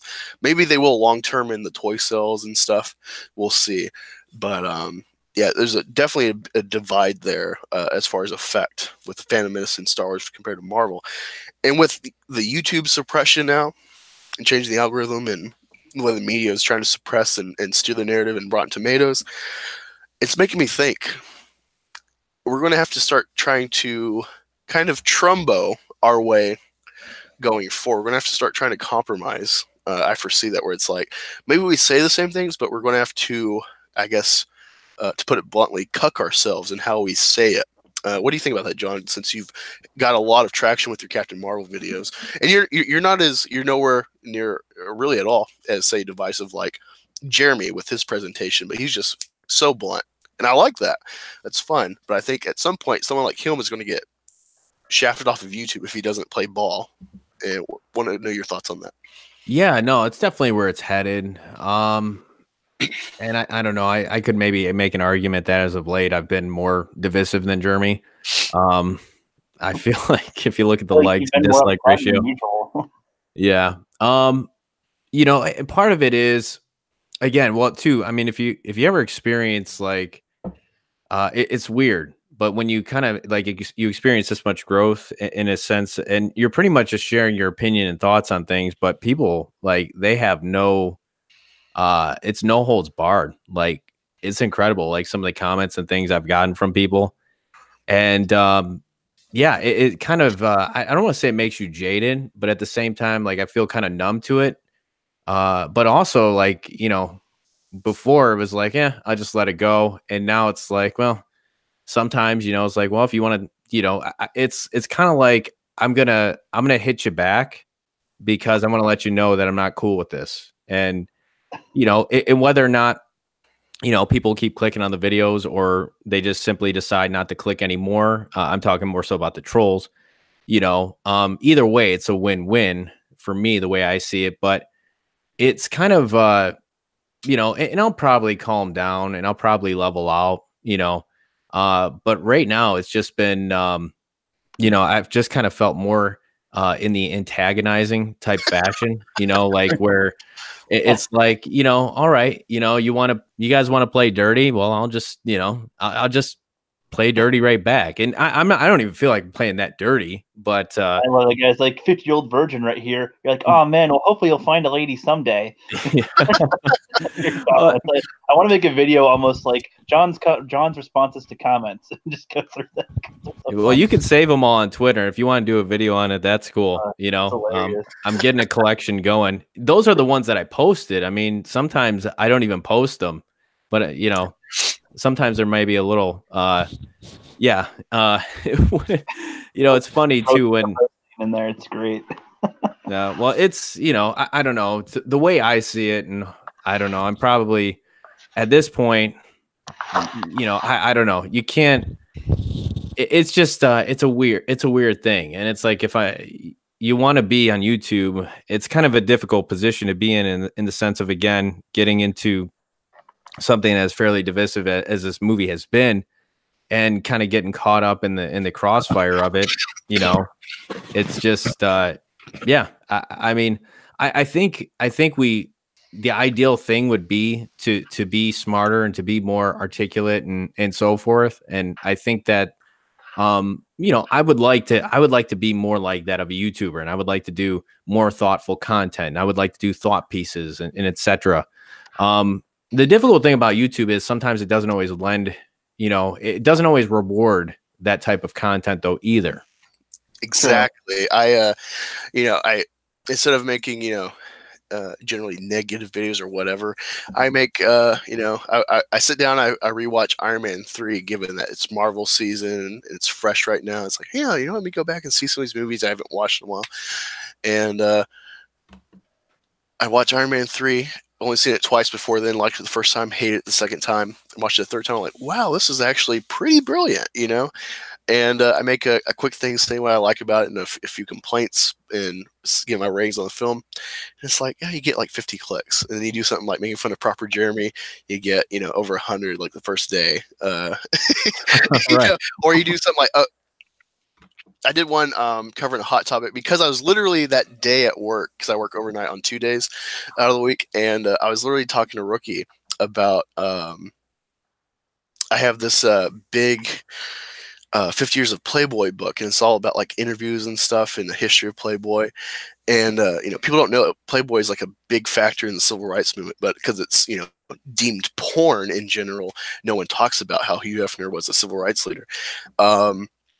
But I remember flipping through it, and around the 70s, they're showing like some iconic snippets of interviews, and one was John Wayne, and he was talking about black people, whatever. So I was aware of this interview, not knowing the whole context, but I was aware of it. And I was literally talking to Rookie about it and kind of tying it in with Super Troopers and earning your right to be a citizen and to vote. Maybe society would be better that way, perhaps, at least in an argument. And then it's a trend on Twitter where people are getting triggered by a 50-year-old interview by a guy who dies 8 years later, born in 1907 from Iowa, and an iconic Western actor and a huge, pure and through red-blooded American. It's like, yeah, he might have some dated views, but let's look at the context. So I did a little research on Wikipedia. He had 2 Hispanic wives and like 7 kids with them. So he's not truly a racist in that case if he's sleeping with you look at like the totem pole of hierarchy of races. I would say, especially with illegal immigration, Mexicans are probably down on the totem pole from black people, and you're getting triggered by his comments about affirmative action and stuff. And it's like, I think he has a lot of points here, even if he might have some racist undertones, to say the least, with his comments. I appreciate it. So I do a video on it, and it's still getting me clicks. And you get people trying to say like, oh, you're not black, you're white, and you're just a white apologist, or go back to your trailer park and shit. And it's like, I'm just trying to give you perspective. Don't just jump on this trend because someone dug this up from 50 years ago. And well, how about them argue? How about them just try to argue or talk about, the basis of what you're talking about? But they have to go in and, say a bunch of unnecessary things, right? Like, like the trailer park comment or some crap like that. Like, it's like nobody really talks about what is being talked about. It's just a bunch of, it has like degraded and dumbed down to it's being dumbed down to name calling, essentially. Or when people say, I can't believe you, John, you're just one of the most despicable fucking people I've ever heard, why don't you go into a dumpster and do something? Or they say something like that, and it's like, and you're the morally right one right here, you're the better one. When they like say comments like that or something. Yeah, this is like, what y'all need right here. You'll need detox water. Some less toxicity. Yeah, there you go. I'm going to do a video with like an infomercial for detox water. Yeah, we're talking about an idea for this. I like it. That's funny. I'll be the white guy in the commercial, like, oh, detox water, oh boy. Yeah.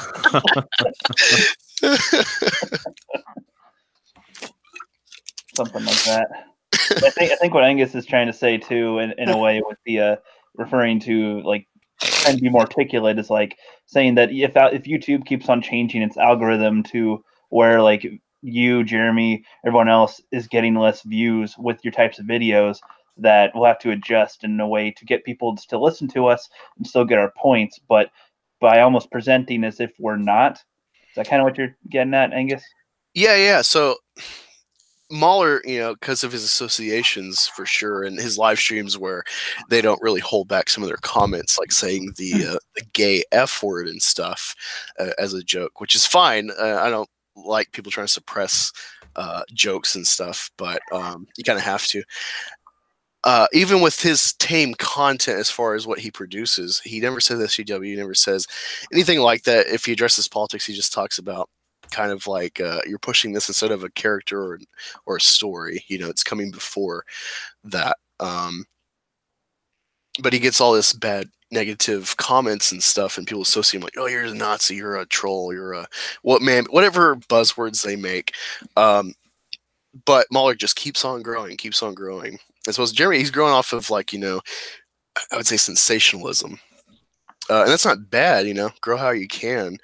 But at some point, YouTube's going to stop it. And so I think we really got to start taking a page out of channels like Collider, channels like Screen Junkies, where it's like, we on our side, we understand that they're shills to some degree or another, or that they have this political side. Well, it's also how they present the arguments, even when they're talking about Rotten Tomatoes or something, or the troll controversy and stuff. It's possible that in a couple of years they could be more on our side and be more promoting people like us. Like, I don't see that. Switch. I don't know, but like I said, it just kind of seems to be a reactionary phase at the moment, where they're like, "Oh no, we don't want to appear bad, so we're going to appease these things and protect Brie Larson real quick and whatever." I feel like they'll realize in a couple of years, like, we're kind of restricting a lot of people, so let's remove some stuff. Let's loosen it up a bit. I mean, that's what I feel like will probably happen, but I don't know. It's hard to say. So we're kind of in a tiptoey area where who knows what's going to happen in 2 years.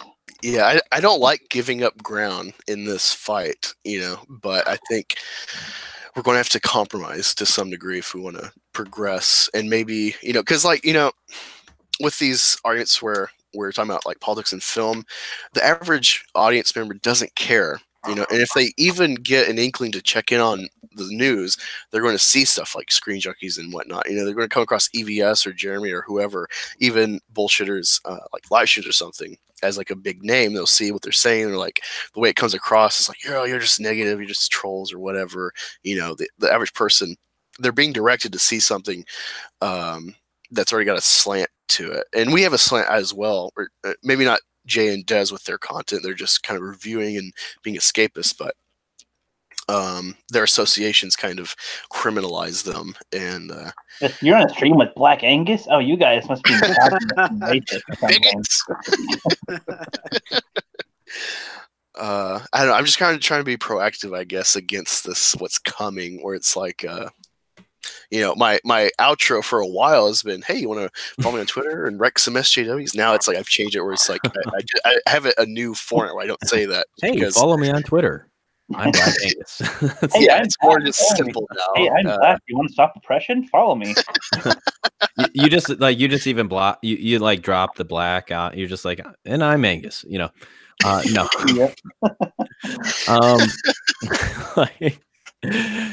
white, bros. Out in the sun a little too long, and now I'm Black. Yeah. No, I mean it's I hear what you're saying, and I think you're right. And I especially think in an ideal world, like that's reason, like it's really, I hate to say it, but people thrive off of, and people, there's just certain things that people feed off of and want. And, honestly, like, because pretty much if Jeremy goes that direction with his content, like if you think about it, he just becomes a second-class collider, Yeah. Like the thing that differentiates Jeremy from, pretty much like anything, like these other guys out there is, he's just a guy. He's got his opinions and he's not afraid to share them, and people love him for that. And he's not afraid to say certain things. Do I think that he continues to have the following that he does if he restrains it back or maybe changes some things? Maybe if he stops talking about SJWs. I mean, that's tough to say. I'm not sure. Maybe not even him having to stop, but just adding more. Adding more voices that like it, like if Collider, I was watching some of their podcast highlights because it's like I at least try to learn from my enemy. Yeah, I'll say this: I watch Collider live. Like I'll watch some of their stuff if if I see something come up in my feed, because I'm subscribed to them because I want to know what's going out there and what people are covering. And if I see like they had oh gosh, who did they have on there? They had the guy who played yes, Michael J. White. Yeah, I watched some of those clips. Yeah, that was cool because he was in the Dark Knight with Heath Ledger and stuff, and he was talking about the behind the scenes stuff, and I thought that was awesome. Oh yeah, that was great. Yeah, he's like, he didn't die because of the character he built. He just died on an accident. He had sleeping problems. He's like, that dude was happy as shit. Yeah, it was a real cool like insight to and kind of hear how Christopher Nolan works, and he seems really laid back. But I mean, definitely, I don't have like, I really don't have like anything necessarily. I think the thing about like Collider, a lot of people that watch Jeremy or they even watch me feel about Collider is it's just really run of the mill, nothing to. They're not going to step outside the bounds. It's safe. Yes. Yeah. No, there's this one guy that sits in the back right corner in the last at least few clips of their streams I've seen. That like he seems at least somewhat cognizant of how like our side feels, or like he has a voice that reminiscent of our complaints, and it's like, oh god, when is this guy gonna get fired? That's what I'm thinking when I watch it. Are you talking about Christian Harloff? Is that him or I don't know. I don't know the names. There's the guy in the Giants cap, and of course, I see that I'm like fly Eagles fly. And then there's a guy in the back right that I agree with, or he's echoing things that we're talking about, but being correct in how he presents. And then there's like the chick sometimes across from the Giants hat, and there's some other guy in the left corner. I don't know. I don't follow enough to know him, but that's the thing is like people try to say we're in an echo chamber. It's like I try to avoid that. So I watch people like Grace Randolph, even though she's always trying to add like, oh, persons of color is. And I commented one day recently. I'm like, stop with this of color crap. It's 50 years ago that was over water fountains that my grandparents and their peers had to drink out of. It's like, don't reclaim this word. I'm tired of it, especially from a privileged white chick. It's so condescending, but I appreciate her view on things and her insight, especially because she worked at Marvel and DC, and I think did her own indie comic too. So she has insight. She's worked on TV and stuff before she's built her name. I think she worked with like some, I don't know if it's Fandango or what, but she has some insight and knowledge. She gets how things work, and she has little sparrows essentially to inform her of things that might be going down, like when we talk about Kathleen Kennedy going to get fired, it's like Grace Randolph was saying this from her like inside sources. So it wasn't just like us wishing it. It was like getting validated by someone that's not associated with us. Yeah, I try to stay out because at least I want to see what the other side's saying, or what's like being presented as like from safe content that, is trying to keep a reputable name or what have you.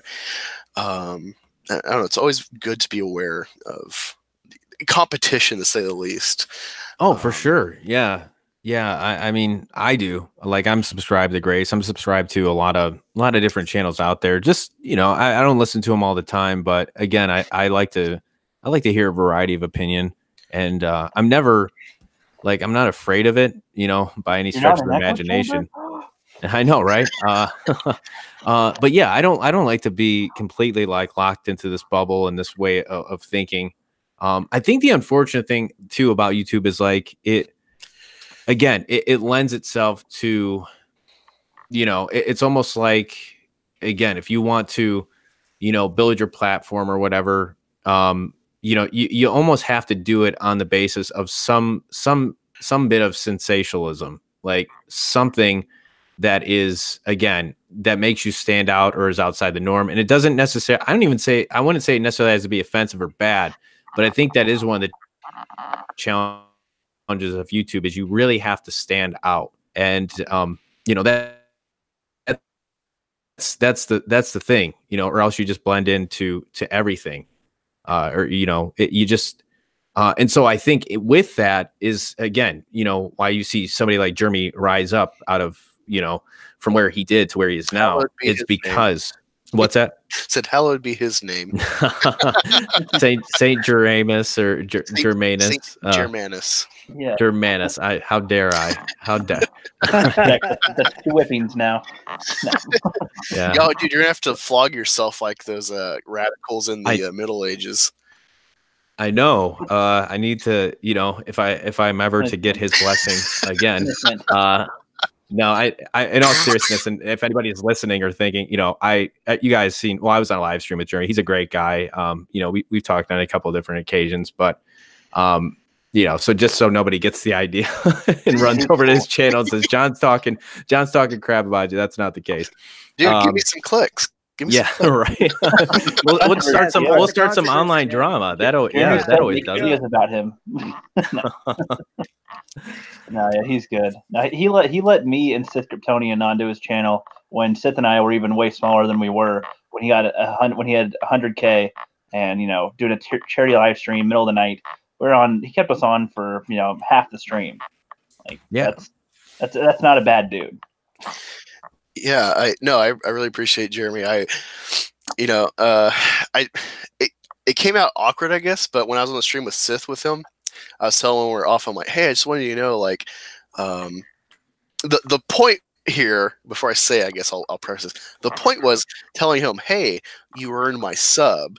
But I was telling him, like, I started watching probably around 50,000 or so when you start getting into the high council, because I love bullshitters, and that's how I found EVS. And then gamers always pop up into my feed, and then he started getting into the high council.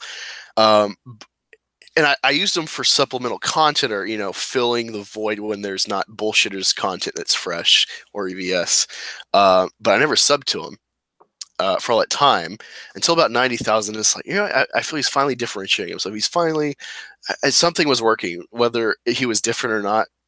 Looking back at his first content, he's not actually any different. He's been the same the whole time.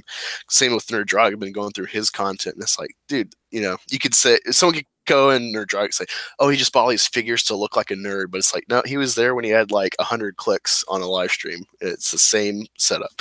But yeah, just something about it. And I was trying to tell him like, hey, you earn my sub, and have that kind of like honesty with them. But yeah, they like, when he left, they were like, give me crap, like, oh wow, you told him that, he's gonna hate you now or something. It's like, I don't think so. I think he seems to appreciate honesty. That's what I was trying to convey. Is like, hey, I wasn't always your fan, or I wasn't always on board with you, but you earned it from me, and I wouldn't make the Saint Germanus if I didn't actually like you or something, because that's like a work of love essentially when you boil it down. No, that's a compliment in my opinion. That's how I would take it. And I think that's how he would take it too. Now, if you said you lost my sub, now that's another story. Like I was following you, but I unsubscribed to you about 40,000 ago. Well, let's speaking of like all that stuff and looking back, let's look back at John Talks back when he first started. Star Wars: The Last Jedi. This game. Oh no. That's, John, 1 year ago. Hold on, let me get over there. 1 year ago. Here. Oh no. Last night. And we're gonna I did jump cuts. Wow. What was this? Is this my initial? Oh, okay. 9 That's things. Your very first video posted for your John Talks on your channel. Look at that setup.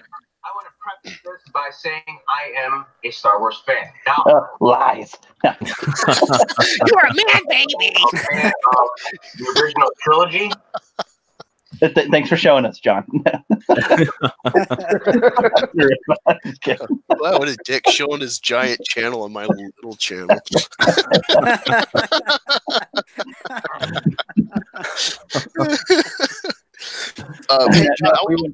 If we went back to see my first video, then we'd have some cringe.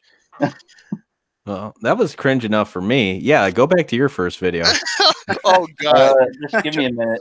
Oh, hey, while you're doing that, Ricky, I'll tell John about us forming the Fandom Collective in that backstory. I don't know if you know any of this, but right, so Ricky, okay, I've heard his name in super chats on Good Morning Pop Culture, the Bullshitters, multiple times. And when I started YouTube, it was in April before Soilos. I saw a Quiet Place, and of course, you and me are both big Office fans. And so I was so excited about Krasinski's directorial debut, at least in film, and him doing a horror film and shit. And of course, I loved it. I loved the atmosphere. I loved the experience of that movie in theater, even though it's really a B movie as far as plot and stuff and consistency. And so I was so excited. And I just did a astronomy class about like searching for life in the universe and what kind of the precepts you have to look for to start narrowing it down in the Fermi paradox and all this stuff. And so I was thinking a lot of like the science of the creatures and stuff that really intrigued me. And so that inspired me, like, I've been wanting to do a YouTube for a while. I'm just going to start doing it by myself. The Bullshitters inspired me. I'm just going to get to it. I don't care about having a group or anything. And then I saw Infinity War, and a friend's like, hey, do you think Thanos is bad? So I made that video about benevolence versus God. And I'd always hear Ricky Crick in super chats, and I had this view of like integrity, of like you should just let your content speak for itself and get you clicks. Share your stuff, sure, but like paying to get a view or something because he's like, hey, check me out, or hey, I did this or whatever, and it just seemed like disingenuous or something. That's how I took it.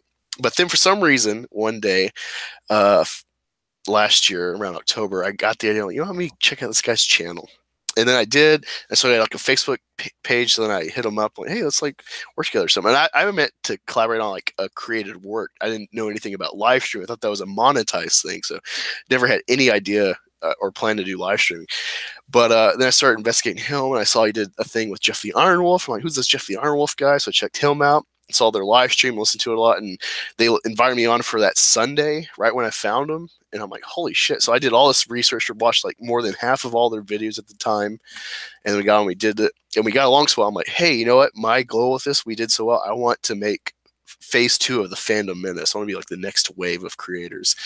And we've been going along ever since. And, I've kind of figured out what's like, it seems channels are kind of set up now to like rely on super chats. And it's like, it's kind of the name of the game where it's like, if you want to get heard or seen, you kind of got to like have someone you follow and like, pay your way for, like, hey, check me out or something, because it's not really dishonest when I think about, grander scheme now, where it's like you can pay $100,000 for people to check out your channel, but you may never get a sub if your content doesn't keep them there.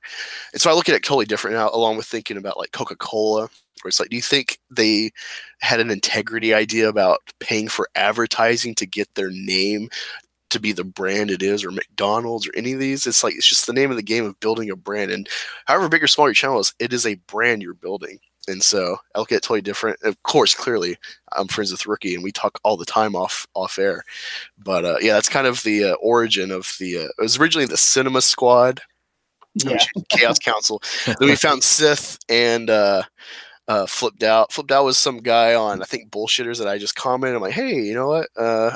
He said something and I thought it'd be a good way to plug my channel. Like, hey, check me out. And so he's one of my first real followers that I've found. And he did like a thank you video, or like, hey, these YouTubers I follow, and told me to check it out. And at first I didn't like Flipped Out's content. I'm like, I don't know where this guy's going. He seems kind of dry, but then it started working, and I kept checking it out and giving him pointers like, hey, this would be funnier or work better if he did this film style. And now he's, one of my buddies too. But it's just been a crazy ride. Now you got someone like Mary. I'm not sure if he's still in the chat, but he found someone from Mary, thanks to Bonnie finding us, and it's just blown up beyond what we'd ever imagine. Yeah. It's been a journey. Yeah. It's not even been a year yet. Yeah, no, that's the crazy thing. And I feel like I've only known you guys for pretty much, I'd say, this last year? It's been, a couple months, if anything, 2 months. Yeah. Maybe. Yeah. So, yeah, it's crazy, but it's weird because I think, I've watched like, I haven't watched all of your guys' content, but I'll keep up with it from time to time. And so it's like you do feel like, I feel like I do know you in some way, in some odd way, maybe more than I really do. But yeah, it's been fun. Like, it's been a blast. It's awesome. Well, I've just been impressed with the attitude from the beginning, the whole intent of let's support each other, let's help each other build up. That really spoke to us for our channel and stuff. I just really like the attitude. So from that part of it alone, I've really been extremely appreciative of this community and how great they've been and meeting everybody. Yeah, for sure. Yeah, and you guys, I would love to have you guys on my channel at some point. That would be fantastic. Because I recognize you guys like from the chat and from I believe I've got super chats from you guys, and I just think that would be so it'd be so cool. Everybody, Mary, everybody that came on from the Empire Watch Party had nothing but like great things to say about you guys. Oh, really? That's nice to hear. Awesome. Wow, great to hear. Yeah. Yeah, I was telling Jay about that a little bit, at least from Sean, and he was telling me about Sean contacted him and stuff. So I was like, yeah, yeah. And I was telling Jay too, because Jay's the main one I talk to out of the ball guys. It's like you're at 118 subs. You've retained almost every sub you get, as opposed to me. It's like I'll jump 20, then I'll lose like 10 because they like go through and they see, oh, this guy says I met John Wayne and that's racist or whatever. Unsubscribe. Or they might see my new Proper Jeremy video and think, what the fuck did I sub to? And Yeah, I almost unsubscribed because of that video. wow, really? No, I'm kidding. But, it was disturbing. I couldn't make I didn't make it all the way through. You might want to see what the watch time is on that video. That's awesome. I think the video is only like 6 minutes or so. Yeah. I know they're joking, but even still, it was very hard. My favorite partners were Proper Jeremy's like, do I need to punish you. I'm like, oh shit. That's awesome. Yeah, well, it's funny too because I had my supervisor come right after I made that video to my job, and I never met him before. He's like over like multiple sites, and I'm like, oh fuck. And then Proper Jeremy called me after I uploaded. I'm like, oh god, is he here to bitch? Because it's like I'm not going to say sorry for this one because this was on Twitter. Public. You don't have your Twitter blocked for people to like have to request. This is out in the open, so I'm just capitalizing. You capitalist, you. Do you guys want to see some cringe? Yeah, we're waiting on it. Let me. So this was the first video I uploaded to YouTube. I think in 2017. This is Beetleborg music, by the way. Beetleborgs. Hello, I'm the Rookie Critic. I don't have a slogan yet, but I'll come up with one later. That was inspired by the Nostalgia Critic that says, I remember it, so you don't have to. Dude, you know, it's funny when I first started going through his content, because I'm the guy, when I find a channel, when I have some free time, I will explore all of your content. And I'm surprised I haven't made anything off of Rookie Critic, but Rookie... Yeah, I have gold here for you, man. You do, but the thing with you, Rookie, is that you use yourself for comedy. So it's like, if I made a joke out of you, it's like, well, it's already there in his content that he made himself. So it's like, as opposed to, Proper or something, I can really, dig at him, or Drunk 3PO, or we made him go see Captain Marvel. Like that's a lot more fun to like manipulate what content is there, as opposed to you. It's like you have no problem sacrificing your I don't have any humility. Spirit. Yeah, you have no humility. Yeah, and that's great. But yeah, it's funny because I really hate Nostalgia Critic because I feel he's one of those shill type channels.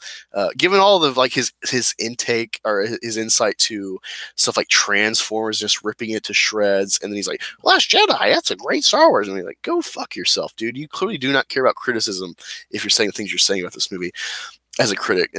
That's why I'm not subscribed to Chris Stuckman, despite him having a pretty good format and good content overall. Because that's crossed the line for me. Yeah, so going through Rookie Critic stuff, and it's funny too because like you see a lot of people don't do that. They'll find you, they never go back and look at your old shit because Rookie Critic still got videos that are like less than 10 views, unfortunately. And it's like, dude, like that's why there's a library to go through and explore someone's content and see their progression. It's like I wish more people were like me in that instance, to like enjoy people's libraries.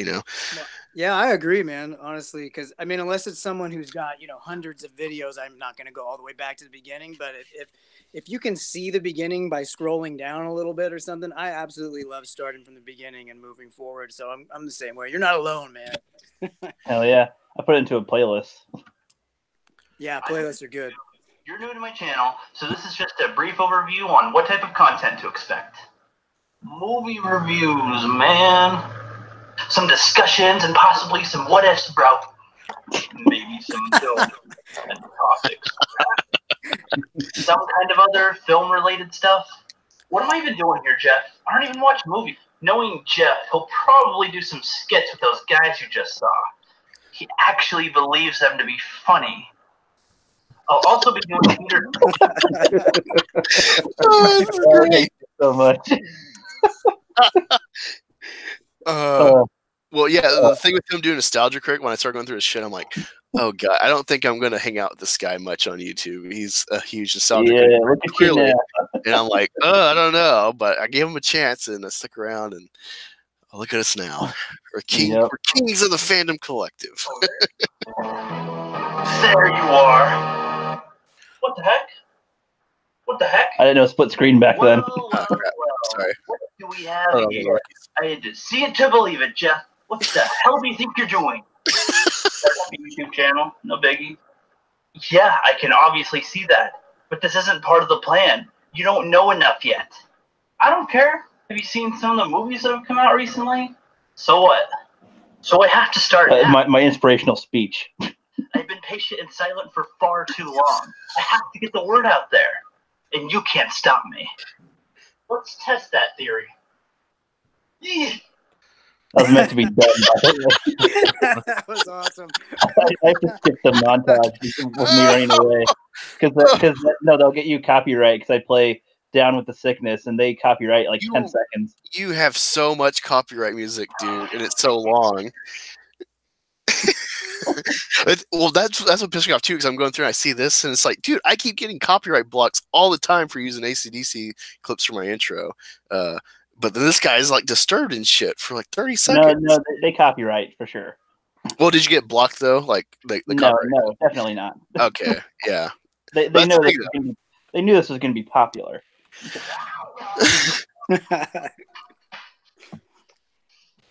My fat ass. Since you stopped running, I assume. Oh my god, I hated my edited fight scenes back then. It's so bad. Dude, you've gotten really good at editing your fights. Yeah, it's good to look back and see how you've improved for sure. I know. Look at the camera angles. It's at the ground. Oh my god. That's how you want this to go down, Jeff. Bring it on. I don't know why I had the swords disappear. I don't remember what I was doing. What the heck?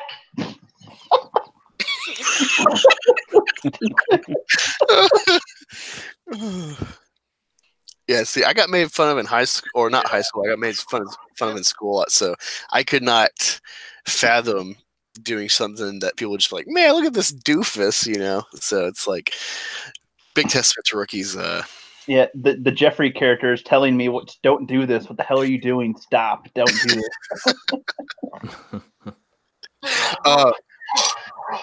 Rookie, leave some for people to go explore. You know, you've given them. I'm giving them a sample. Give them the taste. I have an O face. But hey, John, I want to ask you in the panel as well. PewDiePie. So I was thinking about our whole politics thing. So I remember I don't remember as a kid, but looking back in history, Marilyn Manson got smeared for the Columbine shit, just out of association of fans doing, that horrible incident. And PewDiePie is trying to get smeared for a New Zealand shooter. And I guess just like everyone's thoughts on that and like it echoing something 20 years before happening like this. But also, after that, your thoughts on the whole subscribe to PewDiePie T-Series war on YouTube. Yeah, it's insane just to think that, somebody could, could you imagine if somebody did that right before they went and like shot up like 50 people? Like they said, subscribe to Black Angus or subscribe to those two bald guys. And then I love all the clicks, so I don't know. Yeah, no, that's the thing, right? I mean, but like that's just like it's stupid. It's utterly stupid though. Like this whole idea, like guilt by association or anything like that. It just shows to me just the in a sense like the lack of critical thought on the part of the media and on the part of people in general. Like obviously it's like that pitchfork grab the clubs and the pitchforks mentality without even thinking twice about like the facts here. So yeah, I just think it's dumb. People are responsible for their own actions. They should not other people should not be held accountable for what someone chooses to do. I'm just a firm believer in that type of individualism. And sorry about that, John. Didn't mean no, to I'm curious to hear what you guys have to say. Well, it's categorizing. It's putting someone in a box like we keep doing, all the time around us right now. And I'm a huge Marilyn Manson fan. That's why I'm saying this, because I remember when that happened to Marilyn Manson, he was suicidal. He wanted to kill himself because he thought the whole world hated him and blamed him for this. And that didn't even need to happen. That didn't need to happen at all. And so it's more categorizing this association, guilt by association. It's put this person in a box because they did this one thing and that's all they're about. And that's what we're seeing everywhere. And it has horrible, horrible consequences to some people depending on the situation, like Manson as an example. So it's just sickening, just in general. I don't know any specifics with what's going on with PewDiePie T-Series right now. I've kind of seen it around, but I haven't delved into the details. But I'm just speaking like in general. I just think we need to quit doing this because it's doing nothing but hurting the people and ourselves. In general, it just hurts everybody. Yeah. Yeah. Sorry. No. Well, I mean, as far as the PewDiePie versus T-Series thing, I like PewDiePie. I'm not like the biggest fan in the world, but I mean, he seems like a fairly grounded individual for someone who has the following that he does. So, you know, and I mean, ultimately T-Series, it looks like they're going to surpass him at some point, but yeah, I don't know. It's, you know, I don't have like, I'm not like adamant about, you know, like it's that important of a thing. However, you know, I would like to see somebody, I would like to see like one person be on top rather than a company or something like that, you know, because that's what YouTube is to me, is just people turning on a camera, and, you know, doing their videos, you know, that's the beauty of it. So to see, you know, to see that kind of come to an end, by somebody, you know, a company, you know, IET series past PewDiePie, it's a little, you know, it's a little sad, but life will go on. Indeed. Yes, indeed. Yeah. For me, I think it's really unfortunate that PewDiePie is getting smeared for some reason. It clearly, you know, thinking about it with like the whole Disney Captain Marvel stuff, it's like, I wonder if like T-Series is like, you know, paying to like push this shit in the media. If the fight is that important to them, if they're trying to like make this random connection. Well, it's not random, I guess, because the guy said subscribe to PewDiePie, but yeah, it's clearly like some, you know, SJW narrative that PewDiePie is like some alt-right Nazi. Well, it's like, so what's the point of having this be a huge thing anyway? Because, you know, it could be like, so when somebody reaches that 100 million mark, then is that it? And then it's done, pack it up, or like, I don't know. It just doesn't seem like there's a point. I don't know. See, for me, I really hate it because I told someone like I will never subscribe to PewDiePie. I don't like his content. Like I've seen some of it. It's like, oh, he's got, you know, meme reviews are kind of funny, but it's like it's just it reminds me of just like gamer culture. It's a lot of just like rotting your brain on dumb shit. You're not getting any like value. At least a lot is popular content I see. And because I don't like your content, I'm not going to subscribe to you. And I just think it's funny that, like, yeah, I get the whole argument of like, well, we need an individual to beat the corporate entity like T-Series, but it's like it's just a number game. It like my subscription or getting, you know, 100 million people or whoever many to sub to him, if they're not watching his shit, doesn't really matter. He can, you know, it's like he can play the dick measuring contest for the subscriber count, but it's like, well, look at his views. He destroys CNN off of like 2 videos in a month, you know. Well, that's kind of what I was thinking. It's like, well, what does the sub count matter? It's the content and the creator and the viewers and the everything else matters, not the subscriber number. Yeah. I mean, well, in the economy of YouTube, really, I mean, it's views that matter. I mean, people like to make a big deal about subs, and ultimately, I think more subs will get you more views. But you know, like in terms of like at least in the financial aspect of it, views are really what counts. So he's probably, I don't think he's really doing any more views than he was before by getting more subscribers, is he? Because I think it's just people subscribing just to subscribe. Yeah, it's just like, it's like this, I don't know, to me it's like this weird cult of like, we gotta subscribe, and it's like, I don't think the argument of like individual versus corporate really justifies this like push. Like, why do I gotta enlist in this like war for some guy with almost 90 million subs? Like, he can take care of himself. He can pay for Facebook ads or whatever else he wants to do to get subs. Or you're dropping out, Angus. Oh, do you hear me now? Yeah, you sound good. Oh, okay. I don't know what happened there. I didn't move from the mic, but I don't know. It seems like a weird kind of, I don't know, just like a cult craze. Like, you got to subscribe to PewDiePie. Yeah. Well, he's just soaking it up at this point, you know. And this is great press for both of them. And I think both of them, you know, T-Series and PewDiePie, I mean, this is, you know, in a sense, a manufactured war, you know, or Yeah. I don't want to say it's manufactured, but like in the sense of like, this is just great free advertisement for both of them. They're both benefiting from it. And, you know, they're going to PewDiePie is going to soak it up as much as he can. And I think T-Series will too. Yeah, I don't know how many clicks he's got on Bitch Lasagna.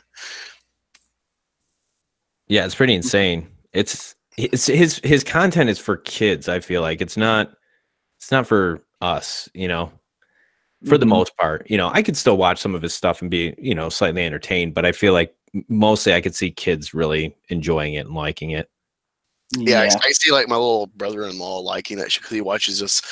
Like he'll go to my house, and if we're not, you know, watch something on the Xbox, I'll catch him watching dumb people doing crazy rebuilds on Nerf guns to like shoot max capacity and shit. It's like, what does this give you? You don't even own a Nerf gun. Like, what are you getting out of this? Yeah. You know, dumb shit kids do that. They're like, God, why wasn't I watching something about, I don't know, something I at least, you know, like that I can do or, you know, affect, or like, oh shit, I got some Legos I can learn. I don't know.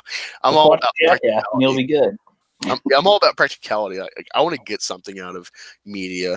So it's like, the fact that you watch Pokemon? No, I don't watch Pokemon. I know, I was joking. I do like the first movie though. The first movie is pretty good. I like Mewtwo. Mewtwo's cool. But yeah, not a Pokemon guy. I didn't grow up with it. I didn't mean to derail it. I know. I got you. No, you're fine. Yeah, I just know you're like a Power Rangers, Pokemon, all that stuff. It's like, yeah, didn't get to do that. The easy '90s guy. Yep. Yeah. So, John, what are some new things you're watching, or that you're planning to watch? Or you're excited for? Gosh, what did I just? I'm trying to think. I think you're excited for Dora the Explorer. Oh, we gotta talk about that. I forgot about that. Oh, I will say this: Cobra Kai season 2. I'm legit excited. I can honestly say that without, you know, equivocation or whatever. I mean, it's like I love the first season, and I'm really interested in seeing where they're going to take it. And if it can be as good as the first season, I'll be happy. But has anybody on the panel seen Cobra Kai? I never saw Karate Kid. Oh yeah! Oh, wow! Awesome. Yeah, me and Ricky are like, yeah, I never saw Karate Kid. I saw the Jackie Chan Karate Kid with Will Smith's kid. No. Oh no! I'm gonna let the two bald guys scold you for this one. For real, man. You gotta see that. But yeah, Cobra Kai was good though. I really like Cobra Kai. I'm looking forward to it as well. To answer your question, yeah, it was great. I was surprised at how good it was, honestly. Yeah, so was I, and I totally agree with you. If they can make the second season as awesome as the first one, I'll be thoroughly impressed. Yeah, it's really fun. There's a lot of labor of love put into it. You could tell that people involved really loved what they were doing, and it absolutely shines in almost, you know, every scene that they did. Well, that's good. Yeah, but if you haven't seen Karate Kid, I don't think you're going to feel that at all. So well, I mean, it's also like all I've heard is all the parodies and memes of it, the wax on, the wax off, all the things. So I don't think I would connect to it the same way. I just go, you know, that was a movie. You gotta see, just see it, Jeff. Okay. Just see it. Black Angus, see Karate Kid.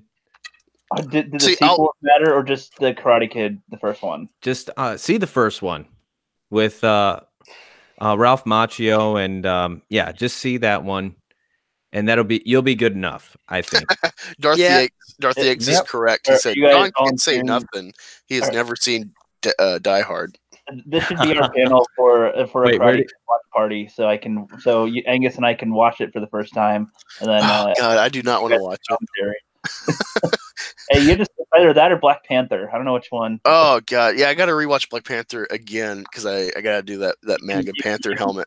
You can stall, and we can do Karate Kid. No, I want to get the helmet out of the way. I want to get some SJW outrage.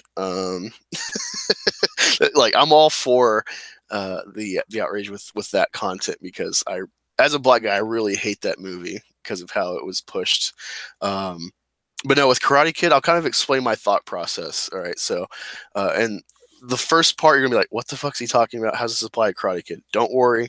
It'll get there. I have an odd train of thought. All right. So I like to watch Jordan Peterson when I can. And he was talking about some testing with like mice or rats and how He was pretty much saying how like interaction with children, with adults, like it matters a lot in families.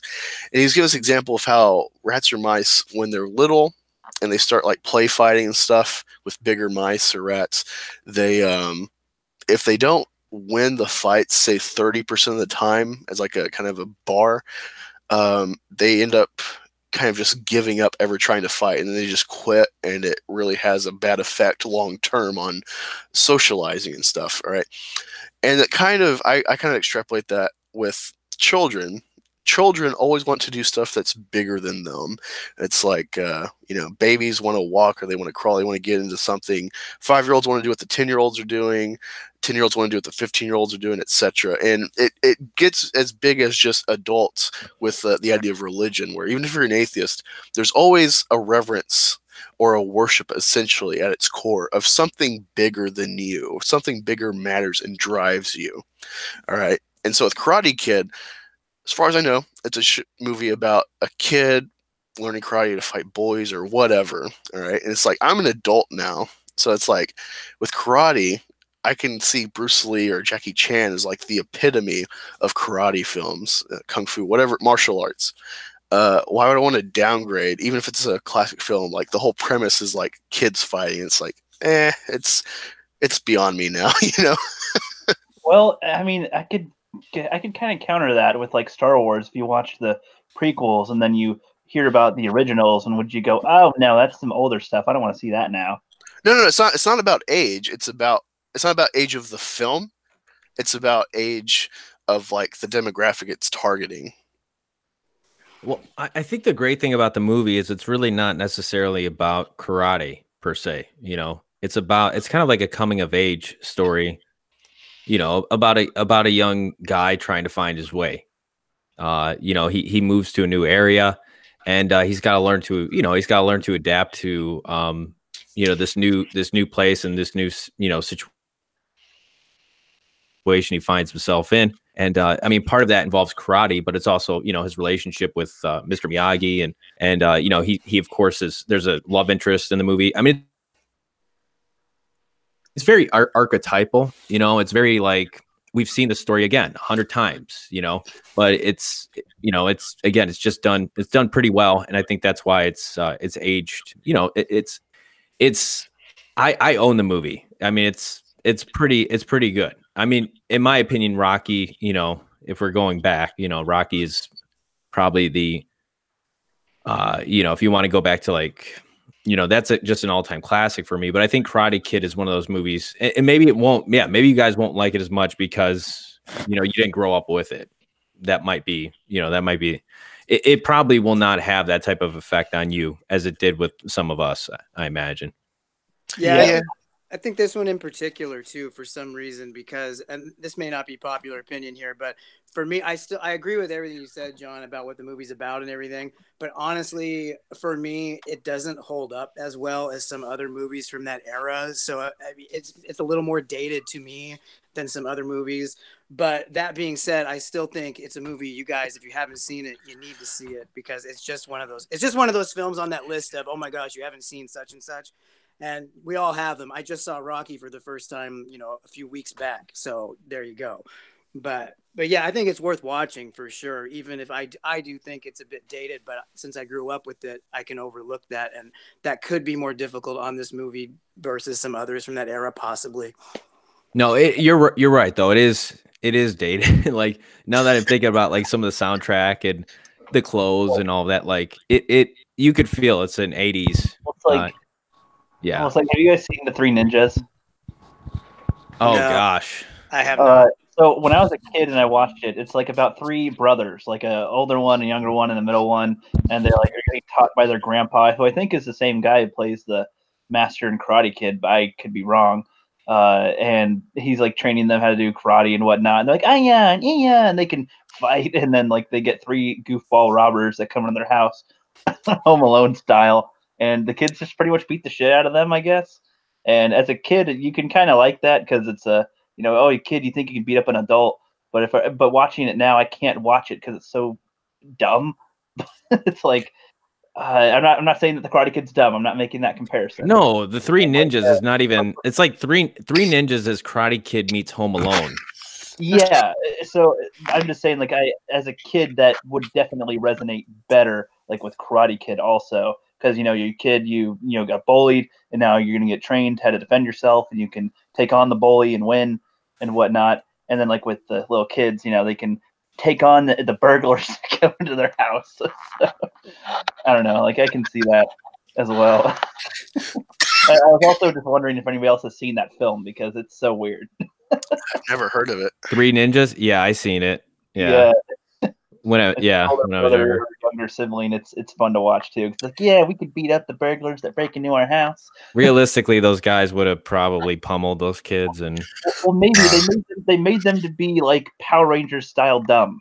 Like, we slip on a napkin and hit my head on the table, and then I, drink the drink that they spiked with diarrhea or laxatives or something. I love diarrhea jokes. This might be up my alley.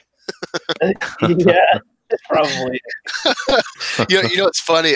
In my Drunk 3PO parody of him going to see Captain Marvel, and I make it like a cancer patient about to die having to make a wish. At the end of it, I almost forgot to put it in before rendering, but in my Ride the Soining parody of the Galaxies of Adventure, whatever ride at Star Wars coming out or at Disney, I had a fart thing at the end where Snoke's body falls, and it's like Robert Jerry's like, yeah, it was pretty funny. Besides that, I hate fart jokes. So then I made a point at the end of this to show the Rotten Tomatoes audience score initially at like 32 with just like a diarrhea track for 5 seconds. He's like, oh God, you have to do that again.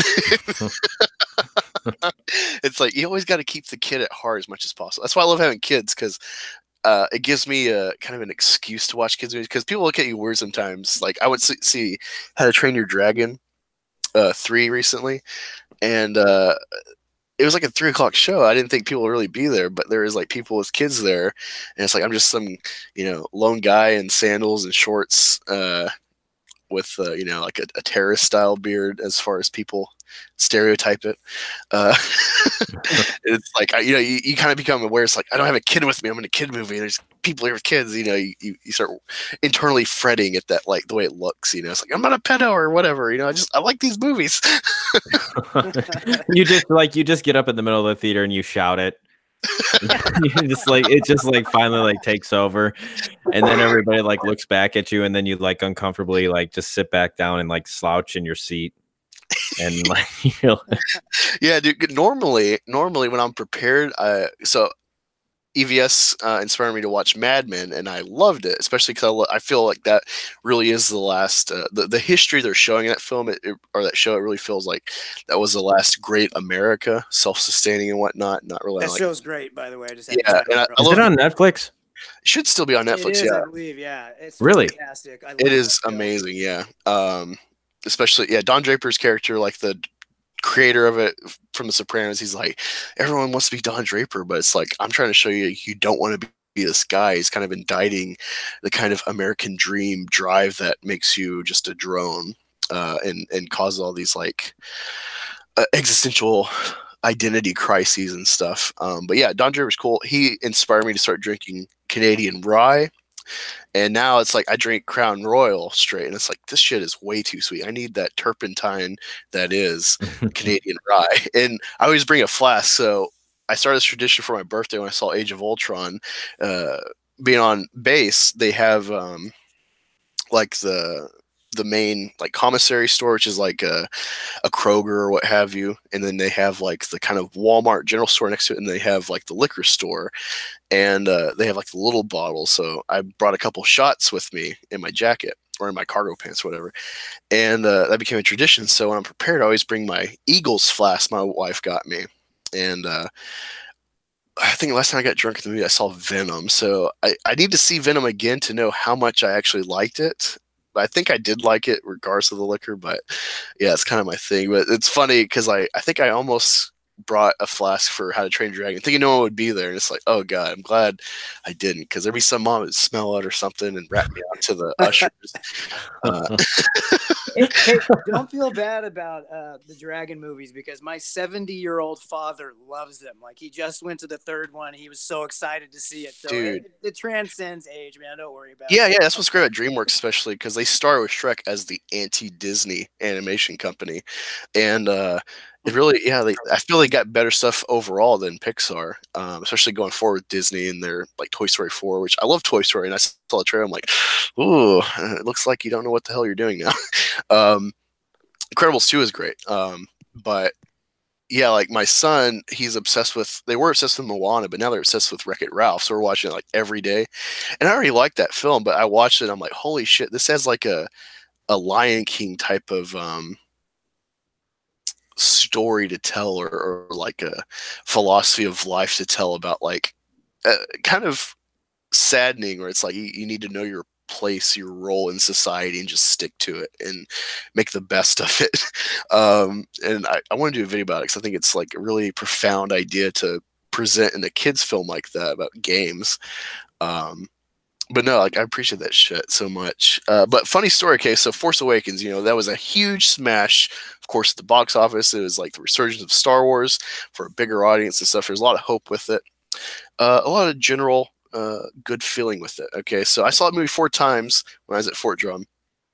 This is a funny thing. My wife can tell it better, but because I like to drink at the movies, so I filled up one of those shaker cups for like working out. I filled it up with root beer and Bailey's, okay, and I downed that on the way to the theater, and I had my shots to put in my root beer at the movie, so I was already feeling good, and I thought I would just coast, but no, it put me over apparently, because I did not give a fuck about anyone in the theater, and it was still packed like a month later for Star Wars, and I got my frisbee with me, and I love bringing my shakers of kettle corn seasoning for the popcorn, and apparently I was just like shaking the fuck out of it while I was drunk with so many people around. You brought your own shakers for the popcorn? I don't want to pay extra money for the shakers, dude.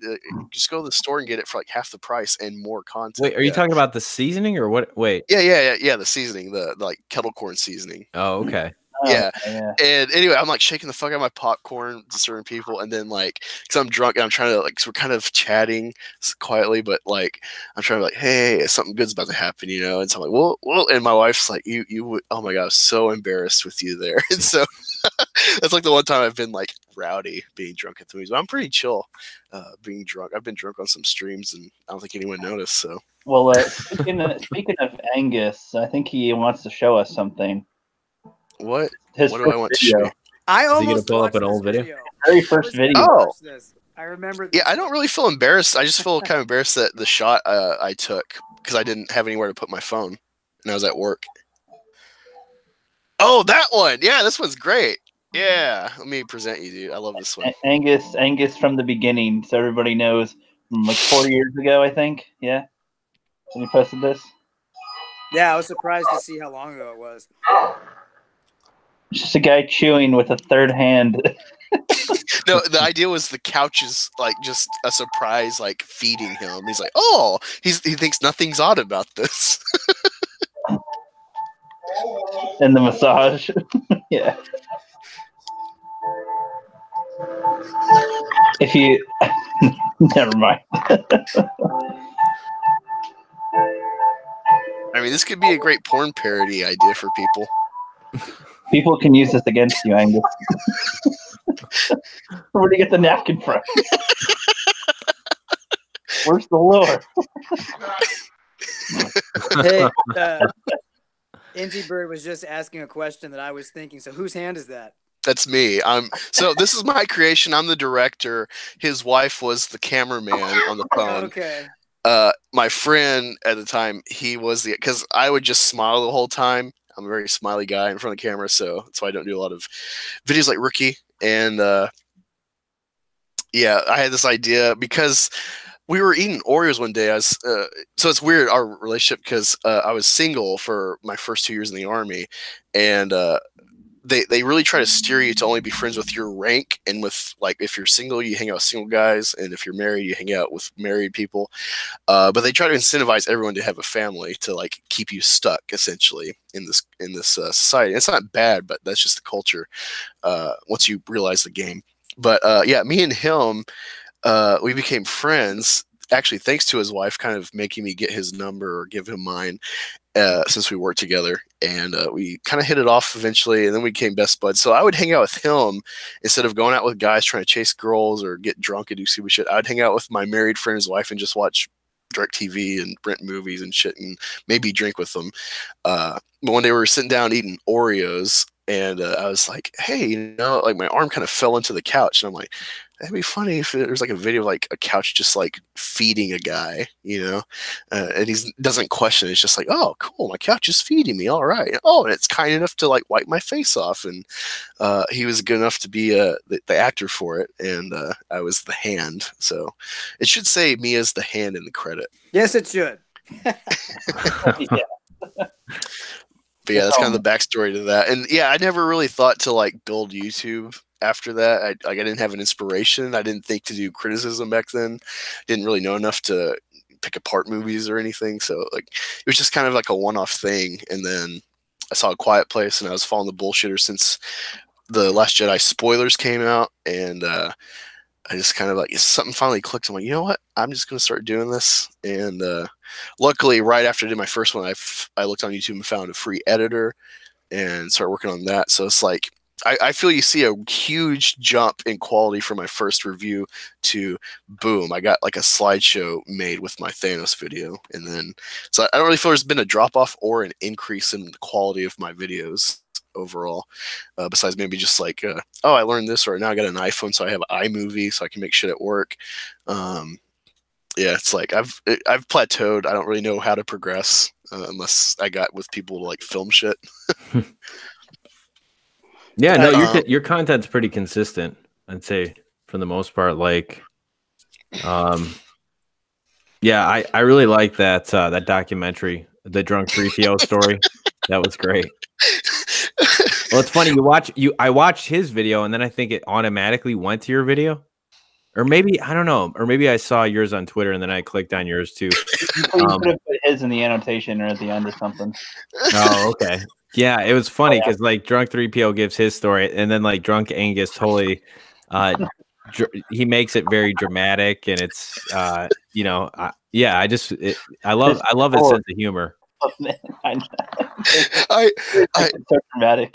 Yeah, so yeah, I try to tell people, and I really, you know, it's great seeing Drunk having the success now, because for a while, like I jumped up to like 500 something. He was like he got up to like 200, and I was like, wow, I get this milestone. And then like I got the boost from Jeremy from the Germanus video, and then it's like he was left in the dust, and I made the Mike Zero video all thanks to his coverage of Ray Park's phone getting hacked. That was the inspiration, because I commented, I'm like, Mike Zero did it as just a joke, and I'm like, oh my god! And it was like at like 10:30 or 11, and so I thought he might be asleep because he's a teacher. So I kept commenting on the video, like, dude, give me a like if you're cool with me splicing this video to make a, you know, something. And he's like, dude, do whatever. And I'm like, oh, thank God, because I was gonna make it and just face the repercussions later. If you want me to take it later. Yeah, and and I didn't know how long it take him. And then he saw it that morning. The next morning, he's like, dude, that was hilarious. And I got a bunch of clicks because I guess people thought it was for real. And it's like, you should know it's not real with the OJ clip. Like, I feel like that's iconic enough where people should know that Bronco and kind of take you out like, oh, this is just made up completely, you know, especially with like using my image. Using my image as like News Desk Ohio. It's like this, you should be able to tell it's all fake, you know. And yeah, so the clip you hear where it's like, oh, it's turned into the live feed of him being apprehended. That I looked up guy getting arrested in baseball cap just to see if I could find a clip that looked vague enough where you could lie and say it was Mike Zero. And the first thing that came up was a guy saying racist stuff being arrested. He's like, you treat me like black people. And then I thought, like, that's a perfect soundbite because that's totally not Mike Zero. Like, no one knows who he is really. He just says made up Star Wars shit, and that's it. But the whole idea was like, let's make fake news off of a fake news creator. That's awesome. So that's the irony of the Mike Zero universe, at least to start. I am right now. I'm trying to work with Rookie to kind of brainstorm stuff because I want to include him in 3. If not 3, then 4. We'll see. But yeah, we are brainstorming, but we want to give people quality, so it's not like we're not going to do a rush job to make Mike 03. Should be Mike Zero versus Jeff from the future in the all-out battle because we both are from the future. But yeah, Yeah, I'm kind of sad that the second one didn't get as much traction. It got a good amount of clicks, but Mike Zero Escapes Jail just didn't get as much clicks. So you had the clickbait on the original one because people thought it was like legit. You know, they thought it was real. They can sniff it out and go, "You're not telling." They're like, we already know what's going on here. You know? Well, I said in the description, like, totally not fake news. Well, yeah, who reads the description though? Maybe like 1 out of 100 people. Well, and you know that people that read it would go totally fake news or totally not fake. Well, that must mean it's totally real. Right, exactly. It's like, oh, we see what you're doing there. They can't read sarcasm. They can't read sarcasm. Dude, I've had so many arguments with my wife because she'll text me something. I'm like, what the fuck? And it's like, oh, you're sarcastic. Yeah, I don't read that, you know.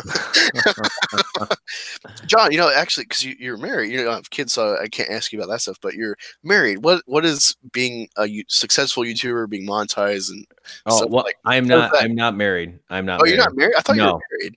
No, I mean, I have a relationship going, but and that's a little difficult too. But you know, it's hard though. Even that, you know, and honestly, I couldn't be doing YouTube as much as I do if I was married. Like, there's just no way. Yeah, it definitely is a challenge. My wife really hates it at the moment. It's like, I'm so close to 1,000 and getting monetized. Like, this could be something. Like, people like the fan club, we're getting traction. You know, it's got to take time. You got to put the work into it, and she doesn't see it. So it's like it's definitely an area of contention.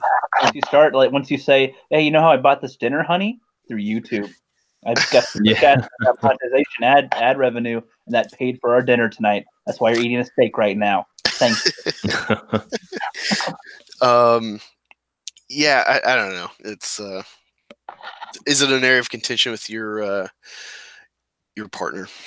No, I mean, she understands, but it's like, you know, it's still it's kind of, especially when you get on a roll, you know, and you want to keep, you want to capitalize on it. Yeah, it's, you know, but it's fine. I mean, you don't, you know, it's not worth it to, you know, if you have somebody you really care about and love, like it's, you know, you got to know when to put on the brakes and just, you know, prioritize. And yeah, so it's all good, you know. I mean, I would like to just get to more of a normal schedule. And I mean, if I could literally, like, honestly, if I could have months as good as I've had with this last month, I would probably just quit my job and just go full time. I'm not even kidding. Like, you know, that's awesome though. Yeah. More of a consistent revenue from YouTube. Yeah. But that's the reason why I'm not is because you never know. You know, I don't know. And if YouTube ever decides to just, you know, change the algorithm or shadow ban you. Yeah, you never know, you know. So that's just the only thing that really holds me back from doing that. But I would just like to get on a, you know, 1 video a day. I'd like to put more quality into my videos. Like to do something more than what I'm doing right now, but it is what it is, and you know, I'm content with it. So, yeah. Before I forget, because I've had this up for a while, so in my intro, the intro I use of, like, you know, sexy girls. Yeah, I noticed that. Some of those clips, all noticed. Yeah, some of those clips, like the Stormtroopers, Leia, C-3PO, those are from a burlesque show called The Empire Strips Back. They're from, I think, Australia, and they have U.S. and Canada shows right now. Well, I got tickets long ago for Cleveland next month, April 18th. And I wanted to inform you, John, since you're in Michigan, they will be in Detroit the next day, April 19th, if you want to go see them. It looks like a great show. I like some of the ads they do for, like, on the YouTube channel. Yeah, I'm so excited to go to that. Yeah, that's I don't know if it's gonna fly, with the with the misses, or the miss, but I mean, yeah. So Hey, girlfriend, let's go see some sexy Star Wars chicks. Sound good? yeah. I showed my wife. I was like, "Hey, you want to go to this?" She's like, "Oh, I don't know. It might be cool." And I showed her like the video. She's like, "Oh yeah, it looks fucking awesome." So yeah, she's like down for it. So it's like cool. So you and your girlfriend, John, should do a skit where it's John talks from my mom's basement or something. Yeah. You're in the middle of doing your video like normal, and then and these damn SJWs. Hey, John, Sonny, can you do the laundry in a minute, Mom? Mom, I'm filming right now. Stop. Have her throw your underwear. I'm putting your underwear on your desk, and just have her off camera, but have the hands show. Just put it stack underwear. It's like thanks. Yeah, I don't know how people they comment like, does this look like a basement to you? I don't know. It's like you got these big windowsills.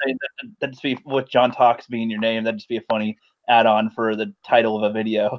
I should go to like a dark corner. I should find a dark corner in this house or something, and I actually do have a literal basement here. I could do something like that.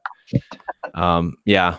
How about thoughts from my parents' basement by John Talks. There you go.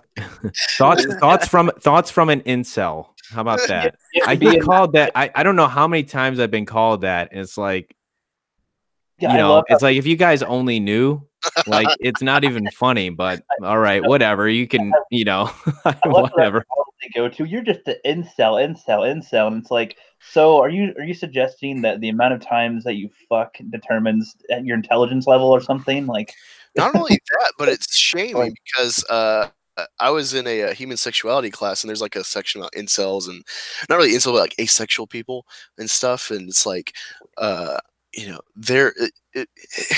the book's pretty good at being fair with science, but when you get to like trans and stuff, it gets a little. You see the political inklings for sure with the spin, because it's like you read about genetic deformities and stuff, but then people on that side of the argument, they try to say these deformities are their own genders, and it's like no, we're binary. Like you can make up whatever shit you want to call yourself, but there's like the science of your genes, But there's this whole thing where it's like, I remember reading a HuffPo article where it's like, poor incels, and it was pretty much saying that we should have like a socialist market to better distribute sex, because essentially the Chads and Stacys, they get the lion's share of sex, and everyone else has to suffer in the sexual market. And it's like, it all goes back to like the socialist idea of redistribution. It's like it's really weird where it's like, well, are you going to volunteer to fix the sex crisis for incels? Like,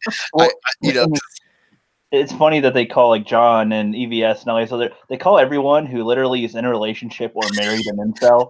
I literally have kids, so like that. Never, they think they got you. Like, you only know about any of this stuff because you're an incel. You have all this time on your hands to make a video because you're an incel. And it's like, okay, I'm going to dinner with my girlfriend. What?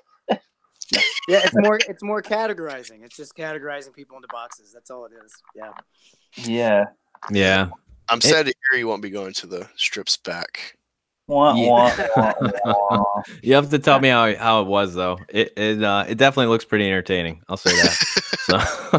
So. I feel like seeing the intro to your video, I've got a pretty good idea of the show. Yeah, most likely.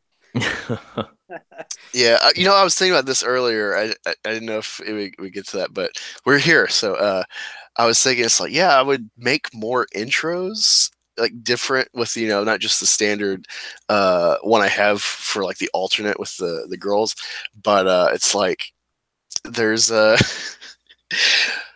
you go on YouTube, you try to find like Slave Leia cosplay or something, try to find videos of people photo shooting or something or playing. It's like it's really hard to find. You got to do a lot of research to find shit, and luckily I found Empire Strips Back, and it's got like a lot of content for me to use.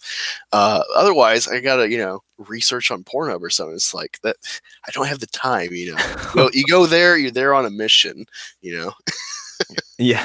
Is it necessary for you to have like naked women or half naked women? Like, is that something you were like in terms of like the check boxes of your intro? Was that like a must? Well, I don't know if you saw even though the video is like actual like a thought piece, my Spider-Man video I made about I think the MCU's in trouble with Spider-Man and they need him more than Sony does, given Venom and the Spider-Verse. But the intro is a joke in itself that people really like. Where I took the same AC/DC BG blend. The reason I use that is because I don't get copyright struck and blocked for you. If you use AC/DC like produced music, you get blocked. But if you use live shit or if you use that iteration, it blocks the algorithm from picking up like a copyright on it. So that's the main reason I use it. Oh, okay. But I for the Spider-Man, because of the content I was making, I took all the cringy emo Spider-Man scenes of him dancing and shit and tossing his emo hair back while he's talking to Jameson into my video specific intro. I was channeling EVS in that intro, making it specific to the content. Of the girls, it was initially I made that intro with "What Do You Do for Money, Honey" by AC/DC, and the idea was it was the SJW repellent because the video I made that for was about Victoria's Secret and how this one article that I found from No Bullshit's channel, they were crying about how the CFO for Victoria's Secret in an interview said, yeah, we're not having fat chicks, we're not having trans models on Victoria's Secret runway. He pretty much said, hey, if they want that, they can make their own company and do that. Or, hey, we have the sister company Lane Bryant for the fat chicks that want to be, runway models. And I don't actually mean fat chicks like Landwells, but just, plus size models like Ashley Graham or something, where it's like they don't have the Victoria's Secret fit bod.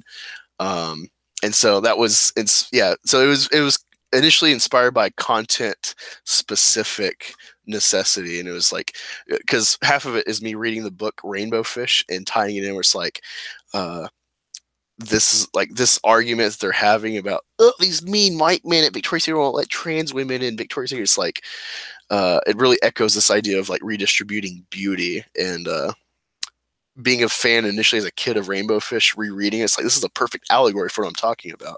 So yeah. That's kind of the long story behind it all. Oh, okay.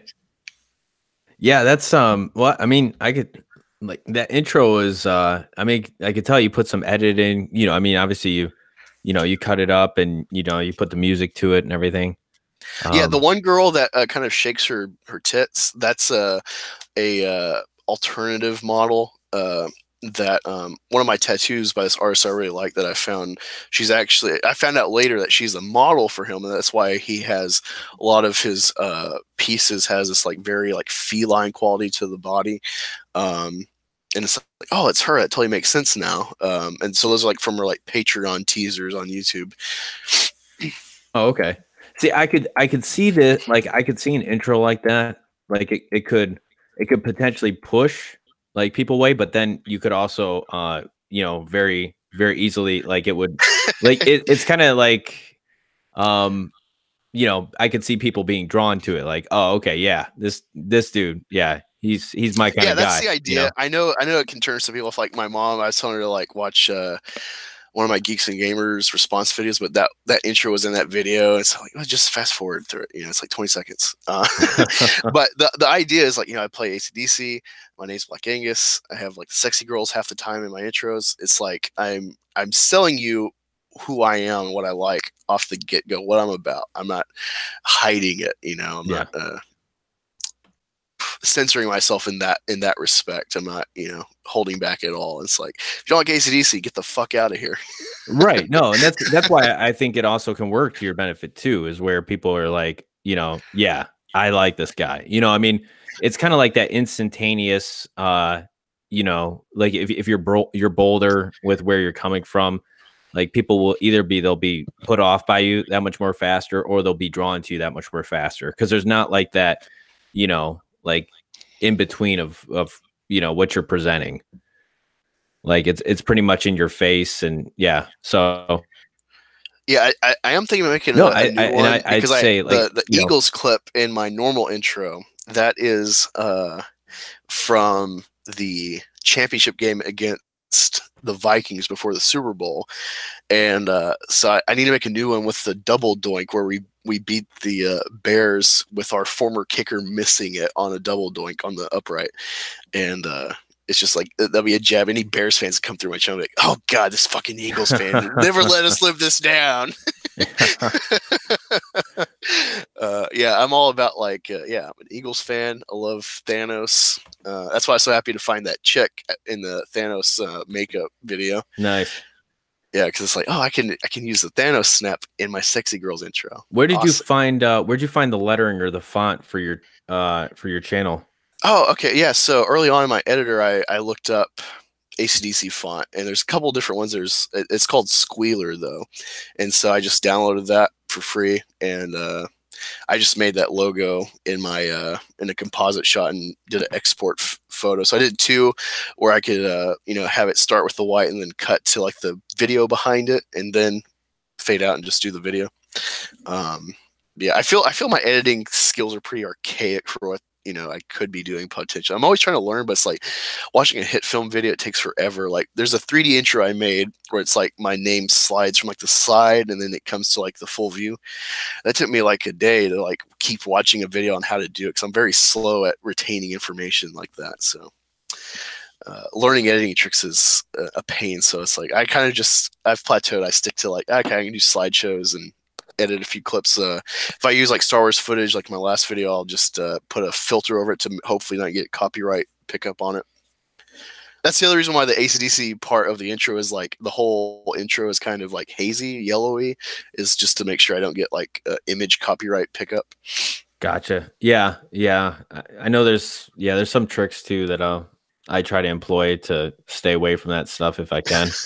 I mean, yeah.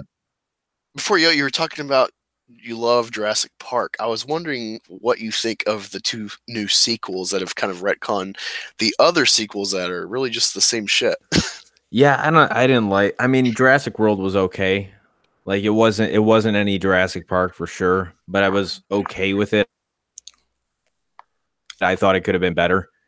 But yeah, Jurassic World: Fallen Kingdom was terrible, in my opinion. So yeah, I didn't want to go see it, and I watched Mahler's video on it, which got uploaded repeatedly because of copyright strikes, or notices or whatever.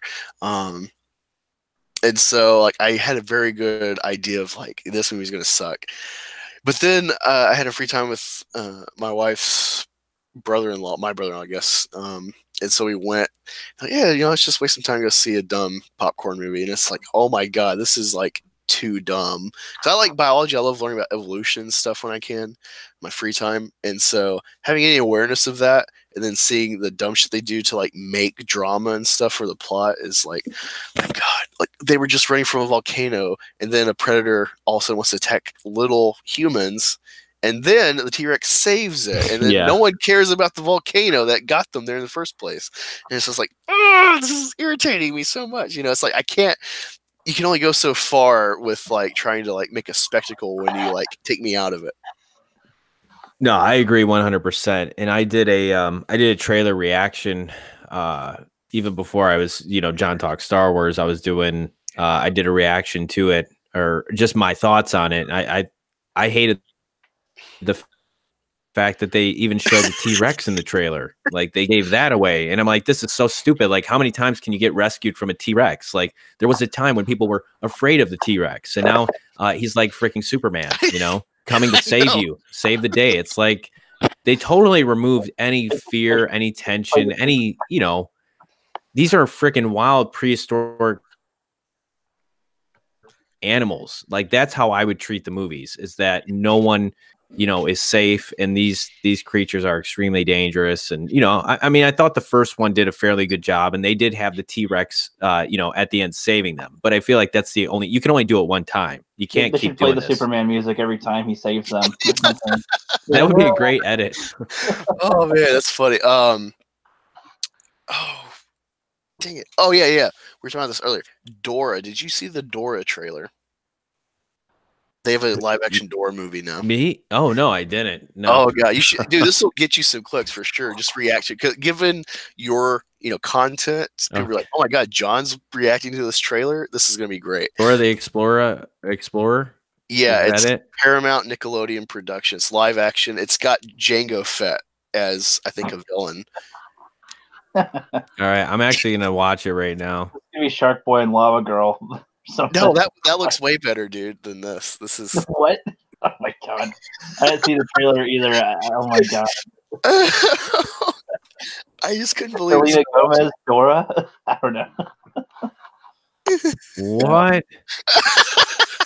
Oh god! Now I have to look it up too. God damn you! There's 144 dislikes on it. Only 144. Why does she keep jumping? Dora. I'm not watching it with sound, so I don't necessarily.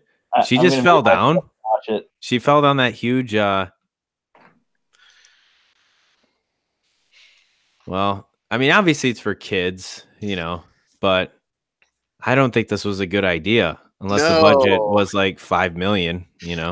Well, okay, that's the thing too, because Tamara Morrison was just in Aquaman as Aquaman's dead. He's Django Fett, of course, and probably gets some sort of little snippet of royalty from every sale of new Star Wars copies with the prequels. Yeah, and it's like he either just has a friend doing this or something, or he's like cool being cast in something stupid, or he's hard up for money and made some bad life choices. That's the only two conclusions I've came to so far. But no, I was actually really thinking about, like, all right, if you made a live action Dora, what would you do? It's like you could totally sell this and be cool and sell it like Latina Tomb Raider. She's grown up and now she's exploring, and it can still be for kids because of the character IP. But if you're trying to like mature it, and the whole thing is like she has to go to high school. She's left the jungle, now she's going to high school, and it's like Diego or whoever is like, no, this is life and death. What's going on in high school? And it's like the tones are just all over the place.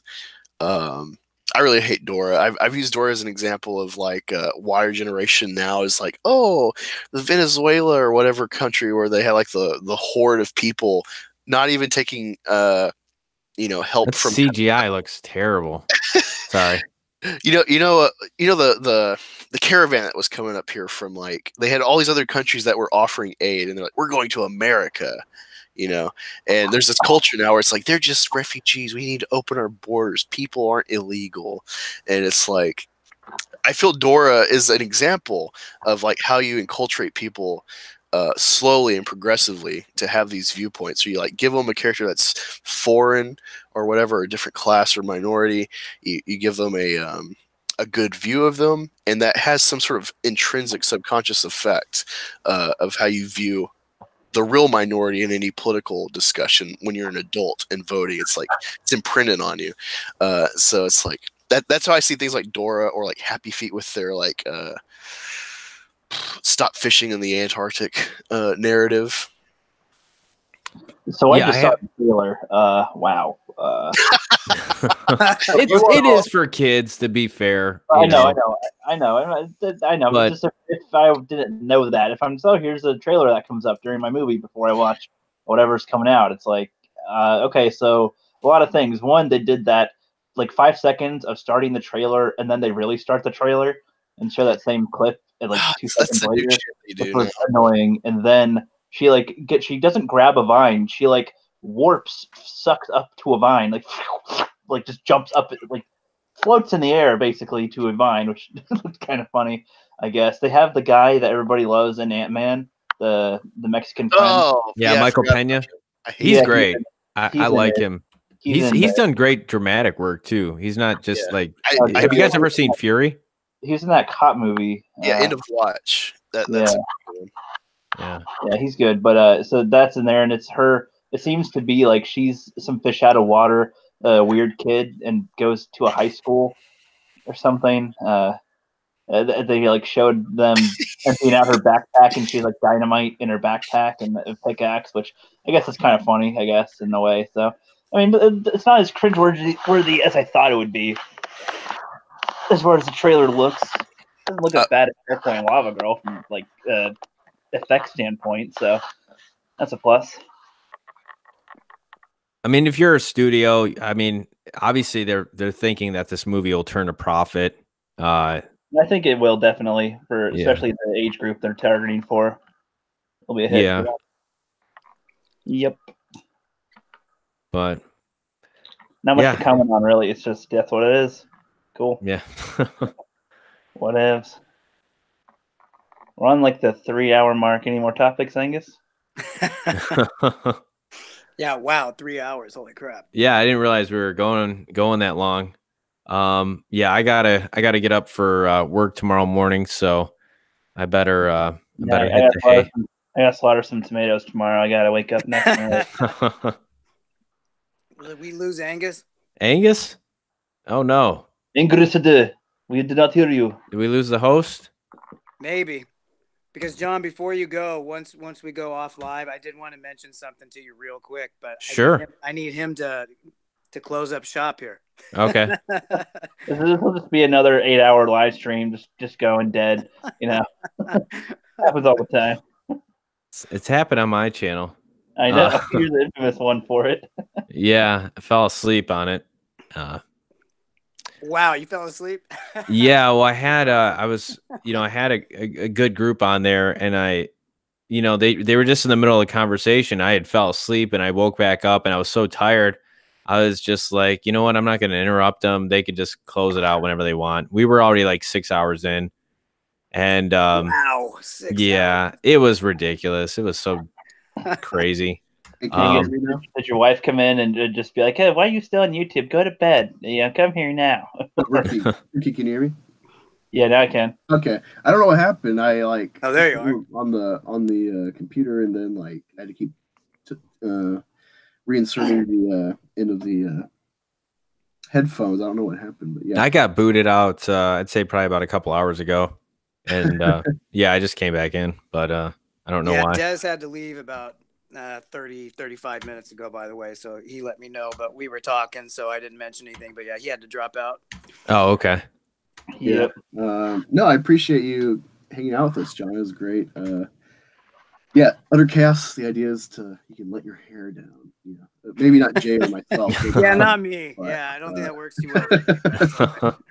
Yeah, it's I saw you on Josiah Rises. That seemed pretty chill, but like this is super chill, and you can say all the F-bombs and whatever you want. And you can cool. Come in, guns blazing, yelling, and drop your pants. There you go. There you go. Wow. I'm not wearing any pants, so there you go. Don't worry about it. No, I literally am still in my work clothes. I like set this up where it's like, all right, the earliest I'll be home is about 10:30, so I'll be able to set up the computer and be ready by the time it's time to go. So. And I had some Black Angus bottom round roast my wife made before. I fuel myself with my fallen brethren. You eat them. You can't. You freaking cannibal. Oh my god. Well, I feel I'm honoring their memory by creating content. An Angus of color, you know. You need to film yourself eating one like savagely. Do what I do. Do what I do. Like add in voices and then increase the pitch. So it's like, oh no, brother, you're eating me. I'll tag PETA in it. That's what I'll do. There you go. PETA matters. For a while, I tried to be vegetarian, but it's just like. My daughter, I guess her iron's really bad, so my wife's like, we're going to have meat. And so it's like, so for a while I was like vegetarian, but then I would eat meat in the house because I wouldn't let it go to waste because it's like, I see it as like a bigger sin to the universe or whatever is there if it is. The cow god is going to look down upon you in dismay if you don't eat his. Well, I think it's a bigger sin, like, it's a sin or what have you in Buddhism, especially to, eat meat, kill stuff. If you don't have to at all, but I think it's a bigger sin, kind of like Indian philosophy of like you use what was killed. You don't kill for the sport of it; you kill for a purpose. And so I'm not killing the cow or whatever entity myself, but I've contributed to it. My family has, so it's like I'm going to use it unless it's actually spoiled. It's kind of my philosophy.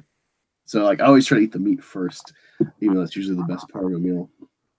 So overall, would you guys say that this was better than episode 9? This is what we'll ask ourselves when we see episode 9 anyway. We'll be able to reflect and answer which was better. No, dude, yeah, I really appreciate it. It's great hanging out with you and get more insight into John Talks. Just talking, Captain Marvel, lead a challenge and all that stupid crap. Yeah, well, yeah, I do plan on rolling out some new content, some different stuff on the channel. It's not going to just be Captain Marvel. With your comic you want to work on, are you drawing it or writing it? So I'm co-developing the story with a friend of mine. He's doing the writing. I'll probably do a little bit of writing too as well, but I'll mainly be doing the art. Nice. Do you have any sketches or any older stuff that you'd ever show people to give a little taste? Well, I could show you. Let me present you, and then you can turn on your image or whatever. Well, here, let me see if I can, because I was looking through as Rookie was pulling up some of my old videos. So basically here is my portfolio of art. So it will be playing on the screen. Yeah, no, that's darn it. If you're embarrassed, I could show mine first if you want, because it's really bad. No, I'm gonna just gonna put it out there. No, okay, so we're going to, let me see. Okay, Google Hangouts. You have the green dilly bob on the side. Yep. All right, where? See, I think you go to screen share, second button on the Hangouts. I'll just do my entire screen. Yeah. Okay. And 1 sec. Savage. Oh, let me. You got a picture of Michael Scott. Oh, I'll show mine while you're getting that. Oh yeah, go ahead, Jeff. Go ahead, man. Sorry, I'm trying to figure out where. This was. I don't think I'm going to go through with this anymore because I just don't really have time for it right now, and there's other projects I'd rather be doing. But we'll put this on the back burner for now. But yeah, my Beast Unleashed was the idea, and then to call the comic series like the Hefty Hero, because it's like picture Jason Momoa, but he's like fat. he used to be a warrior, and he's a werewolf warrior back in the day. But then over time, he as modern technologies was being invented and tastier foods was coming around. He's like, I got all this older stuff that I could sell whenever I want, so I don't ever need to work. And I can just and sit around and play video games and enjoy some food, and just have a Call of Duty T-shirt. He's not supposed to be Asian. I just didn't want to draw eyeballs. Like that's racist. They're going into the bad guy's base, which is a shut down Blockbuster, because that's an abandoned building. In my I was thinking Captain Marvel when I saw that. Yeah, the Blockbuster there. This was before Captain Marvel, so I came up with I know. copyright. And then he's like, got to fight some vampires and people with powers and stuff and weird things. Werewolves are hard as hell to draw. And I don't know. I could get the same basic designs for him. It's hard to draw people in different positions. Drawing faces is my worst. This guy's supposed to be black, by the way, the guy on the right. But if I color him in, then all the lines will look weird. So I'm like, I'll just keep everybody white and just imply whatever. And then she gets captured, and then he turns into a werewolf. He's like, I'll fight you without turning into a werewolf, and gets his ass kicked. This was the cinema class version. I have a different version, the way the story plays out and other things, but then I tried to make little other designs because I drew aliens before I would draw this story. So I put them into as a portal going into the world, which was like, okay, that's a different idea. And then I came up with a cover for what I would have the poster be, and this was the end result. It's pretty cool, man. I like the characters. Like they have they have character, I mean, I like the expressions too. It's the art style is really it's cool. It's got like this quirky feel to it. Did you do like a whole issue? No, I wrote the whole story for the first issue basically, which I don't really know how to do in like comic terms. Like I don't know how to have here's a bubble. So I just wrote it down in like 15 pages type. Basically, the idea would be I would show the images and read it into like a YouTube video. Because I don't really know the comic stuff specifically, but and I drew. This was the only image for the comic I drew. I do that in quotes because I don't even know if it'd be really a comic.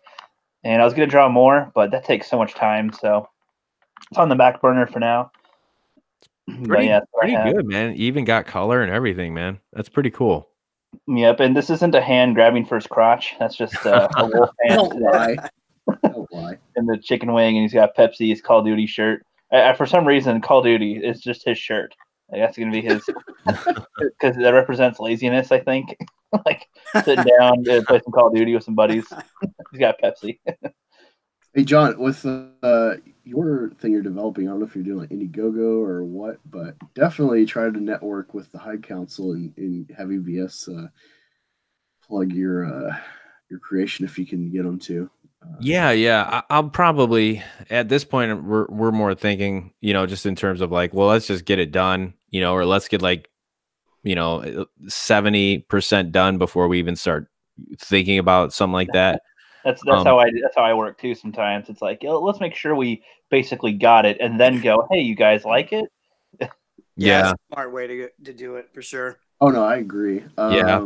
What if everybody's like, this is a horrible idea? That would suck.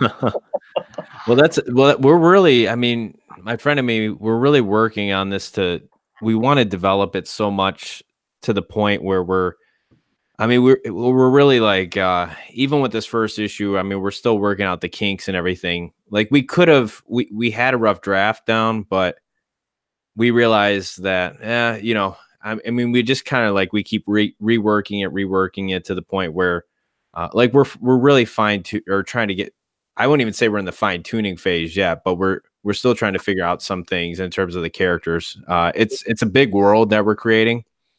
And there's superheroes in it, and there's just it's we'll you gotta be able to map out some of it, but then focus on one story, because I have that same issue too.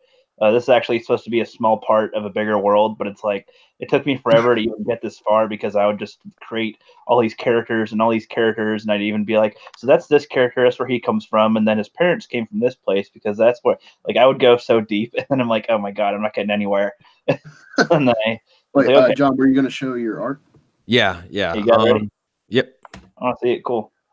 And I don't mean to depress you guys, but I've been working on a story of my own that's too ambitious, I think, since 2007, and it's still in the works. So but don't follow my example, I guess. Yeah, I'm trying to stray away from that. Yeah, it gets tough when you start when the lore gets so deep and the mythology starts to become so complicated. Then it's like, where are we now? And you need to sell one story and then build from there. That's right. Yeah. Kind of like a J.R. J.R. Tolkien type thing, where he did The Hobbit and then maybe branch out from there. Yeah. Might not be a bad. Yeah. I mean, I think even for us, it might not be a bad idea. We do have like a main character, but he inhabits a much larger world, and so I don't know. Yeah, we're trying to work out these kinks. But a little preface here: this is my art portfolio from probably 2 or 3 years ago, and this is just work that I did with Sharpie. A lot of it's just Sharpie marker, so it really doesn't fit the style of the comic. But it'll be more of an illustrative format. This again is just Sharpie, so I'll start playing it. And this is on your channel? Well, actually, this was on. Yeah, it's on my channel. I put it to private though, because it didn't really fit in anywhere. Right. Nice. That's a cool shot. Thanks. How do you get that dark? How do you get those dark silhouettes, man? That's colors cool. are really good. I appreciate it, man. Thanks. Usually they're always really bright, but you have a good dark color. Lightning one. Yeah, the contrast on all these, no matter what colors they are, it's all the contrast on these is pretty amazing. Oh, thanks. Very welcome. Yeah, it's style. Yeah. Made me think of Jazz from Transformers. Sponsored by Cola. That was a friend of mine's dog that I did for them. Mr. Well, I like Scruffle. that Superman one. I'm flying. Oh, thanks. Yeah, there's this is the Detroit Stadium.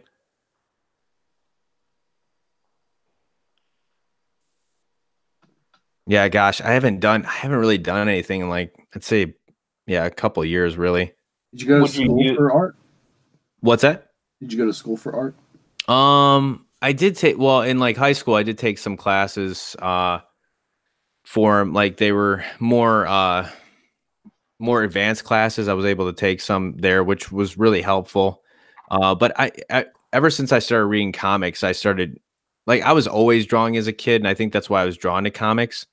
But then I would start it pretty much got me drawing comics and stuff and drawing like my favorite artists and kind of went from there, you know. But yeah, so I mean pretty much the style of the comic will be it'll actually be very different from a lot of that there. But Yeah, makes sense. That'd be an interesting one though. At least for at least a few of the shots, the dark silhouettes on it. Dude, let me show you this really quick.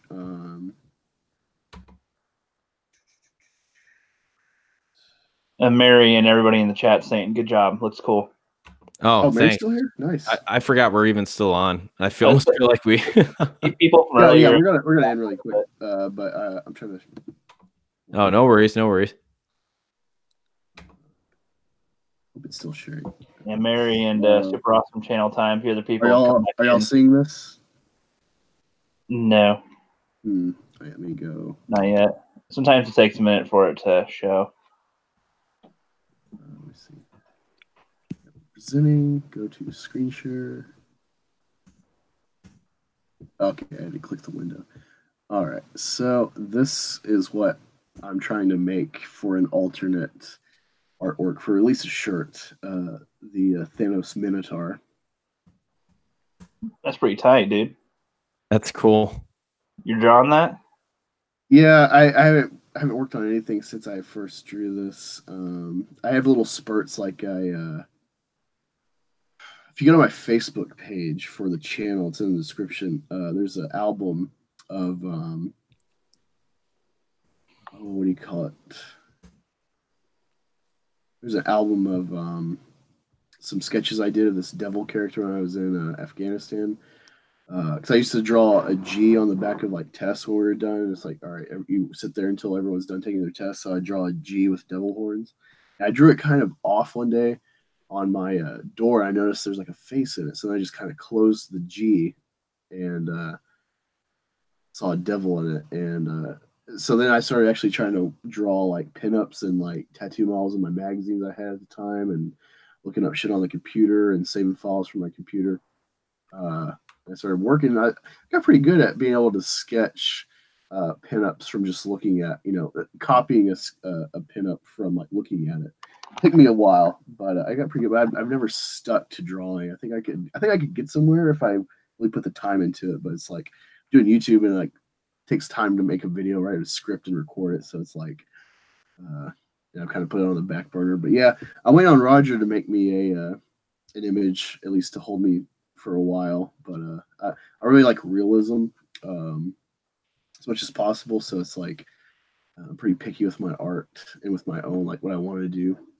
If I draw anything. I remember I was gonna tell you, John, since you like comics, there's a graphic novel I found. I can't remember how, but you definitely need to check it out. It's called Sweet Tooth. And the cover of the first volume has a kid with like antlers, and the art's kind of janky, but I think it fits the story. And it's a 3-volume story by I think Jeff Lemire. So it's a fairly I'm looking name. it up right now. Sweet Tooth. If you go in my library, I actually did an intro to kind of sell the story, but I don't know, it's really cool. This looks kind of cool. Yeah, I like the art actually. It's post-apocalyptic type story, but it's I think way better than shit like Walking Dead or something like that. I don't know about the comic Walking Dead, but like the show that's famous, like it's a really good story. It's really good characters, and like early prepubescent kids are like the main characters in this old guy. It's kind of in a Logan position. I would generalize. Okay. Yeah, definitely check that out. And then there's this new show on Netflix that I was interested in from the trailer, and I saw Salty Nerd keeps posting stuff about it. I ended up staying up till like 2 or 3 in the morning last night watching. I watched half the show already. It's kind of an anthology series called Love, Death, and Robots. And each story is like its own little self-contained thing. They range from like 6 or 7 minutes to like 20 minutes. They all got different styles of animation and stuff, and they're just crazy. It's called, what do you say? Love, Death, and Robots. Okay. It's one of the new things, so they should be selling it on when you go on Netflix, like new shit or new Netflix creations. They should be really pushing it. But yeah, now they're pushing the Amy Schumer pregnant stand-up comedy. It's like dislike to that shit. That's shocking to me. Why would you do that? No, that's funny. Well, I see it here. I got it pulled up on Netflix, so I'll have to check that out too. But I like the art style of the Sweet Tooth comic. Yeah, I mean, I don't like the style, but it suits the story, so I'm cool with it. And I like half the art. Yeah, yeah, it's a little different, you know. Although I've kind of seen, I guess I've seen a style similar to this. Something close to this. I don't know. It kind of reminds me of Daniel Close, maybe a little bit. But yeah, it looks interesting for sure. For sure. Yeah, I think I have volume 1 and 3. I need to buy 2. That's just how it's unfolded right now. I'm pretty new to comics. Like I'm not as bad as Rookie. I didn't think comics were like some archaic thing that has been closed shop for years. Like Rookie didn't know comics were still made till he started watching EVS and Cyberfrog was a thing. I thought the last comics were made like over 10 years ago, and then any that are still around are just the leftovers from the old times. Yeah, but like I was always interested, but I was kind of oblivious. I guess I understood when I was a kid that comics were like a thing that these are based on, but I never seen a comic store or a book. And then once like the movie started becoming a bigger thing in society, it's like, oh yeah, they're based on comics, and you know, YouTube, you can find out about them. But yeah, it wasn't until I got back from Afghanistan that I went to a comic store and I started collecting Spawn, but I didn't understand like series and number, so I bought like 241. It's like, holy shit, there's like 240 more issues I gotta discover and read to like follow the story. But yeah, I'm still pretty new, but I have an Ollie's like Jeff Hicks does in his town. I got one in mine, and I found Wolverine Enemy of the State, and it's pretty good, just like you want like an action comic of Wolverine. But then I found I was looking up about like, X-23 and shit, and then I found House of M. So I started reading that in the Messiah Complex, and now I'm reading the X-Force Tangent story, and it's about to tie back into Cable. So I'm like, comics are chaotic to me for sure. Like I'm kind of, I wouldn't say dyslexic. I have astigmatism. It's really hard for me to focus, and then you don't have a set space where bubbles are to read them, so it's like you have to look like all over the page, and it's really confusing for me to keep up with. But I like it, but it's not the easiest format for me to follow, especially with like an established universe that you're like jumping into one storyline. What are some comics you would tell people like, oh, you should read this series or this character? Well, for me, like the Dark Knight Returns is probably one of the best graphic novels I've ever read. I never read Watchmen, but I seen the movie and I really enjoyed that. I sent that to Rookie. I found it at the library. Yeah, I actually started reading the first like 20 pages, and it's a thick book. Seems to be a very thick comic compared to the other ones. So I'll be reading that pretty soon. All that, finishing it when I can. Yeah, you have to be dumb to not be able to adapt to Watchmen, because it's literally like every panel is made for you. So it feels like a movie reading it anyway. It feels like the setup for a movie. So yeah. Yeah, it's pretty. I'd say the adaptation is pretty. Like from what I have like glanced through like the book, you know, just kind of like because I've seen it. I've like read through it a little bit here and there. It looks, and I've heard that it's a pretty close adaptation, but yeah, it's. I would say Dark Knight Returns is for me like probably one of the best graphic novels I've ever read. It's like quintessential Batman, and it actually has Batman v Superman in it, and it's way better than the movie. Yeah, that's Did a it. classic. Yeah. But Frank Miller, I don't know. Well, here's the thing. I went to the comic books store like literally last Tuesday, and I looked around for a half hour, and I just could not, like, nothing was piquing my interest. And I was just disappointed, like either in terms of art or store, like nothing was really. The merchandising in this comic book store kind of sucked though, like too. It wasn't that good in terms of like seeing everything that's there. It was just kind of a mess. But yeah, I don't know. I just really couldn't get into anything, and I wound up buying some X-Men book, and I don't know. Yeah, it just didn't really Yeah, pique my I know, interest.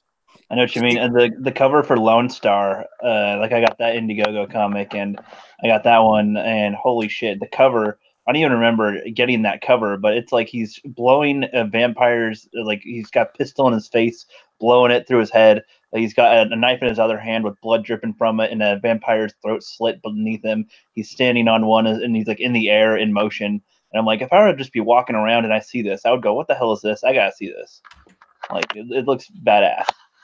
See, that's cool. Like I grew up reading amazing. Well, I read all the Spider-Man books in the 90s.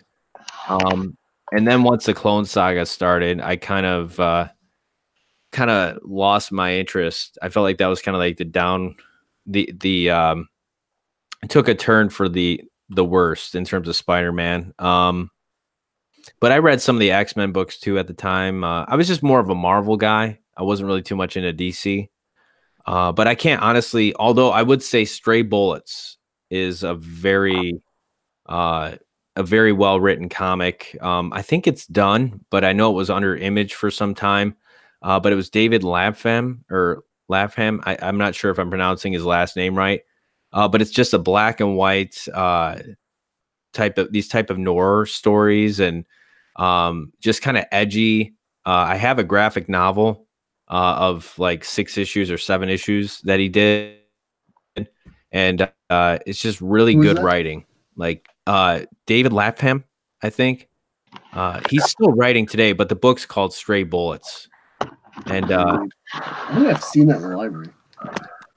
Yeah, it's if you have a chance to read it, check it out. Especially if you like more just kind of like edgy stuff. That is, it's certainly like an independent comic book. But just in terms of writing, I don't know. I don't come across like the writing is smart. Like I just feel like the writing is really good with that book. But in terms of anything else out there, I just don't have that much,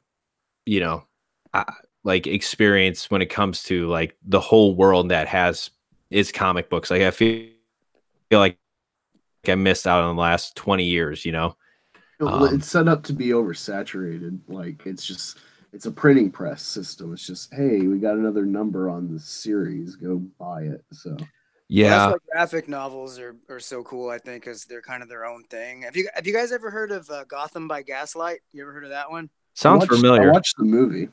Okay, yeah, they just had the movie. That's right. That's why it's probably on the mind. But I haven't seen the film. But the book is great. It's Batman being a detective, but it's against trying to figure out who Jack the Ripper is. So it's as if Batman was around when Jack the Ripper was doing his thing. So it's really interesting and really cool. Came out a few years back, but that's one of the last ones I can remember buying. Although I did buy a comic this last year based, I think might have been EVS that suggested, I can't remember. No, it was Diversity in Comics.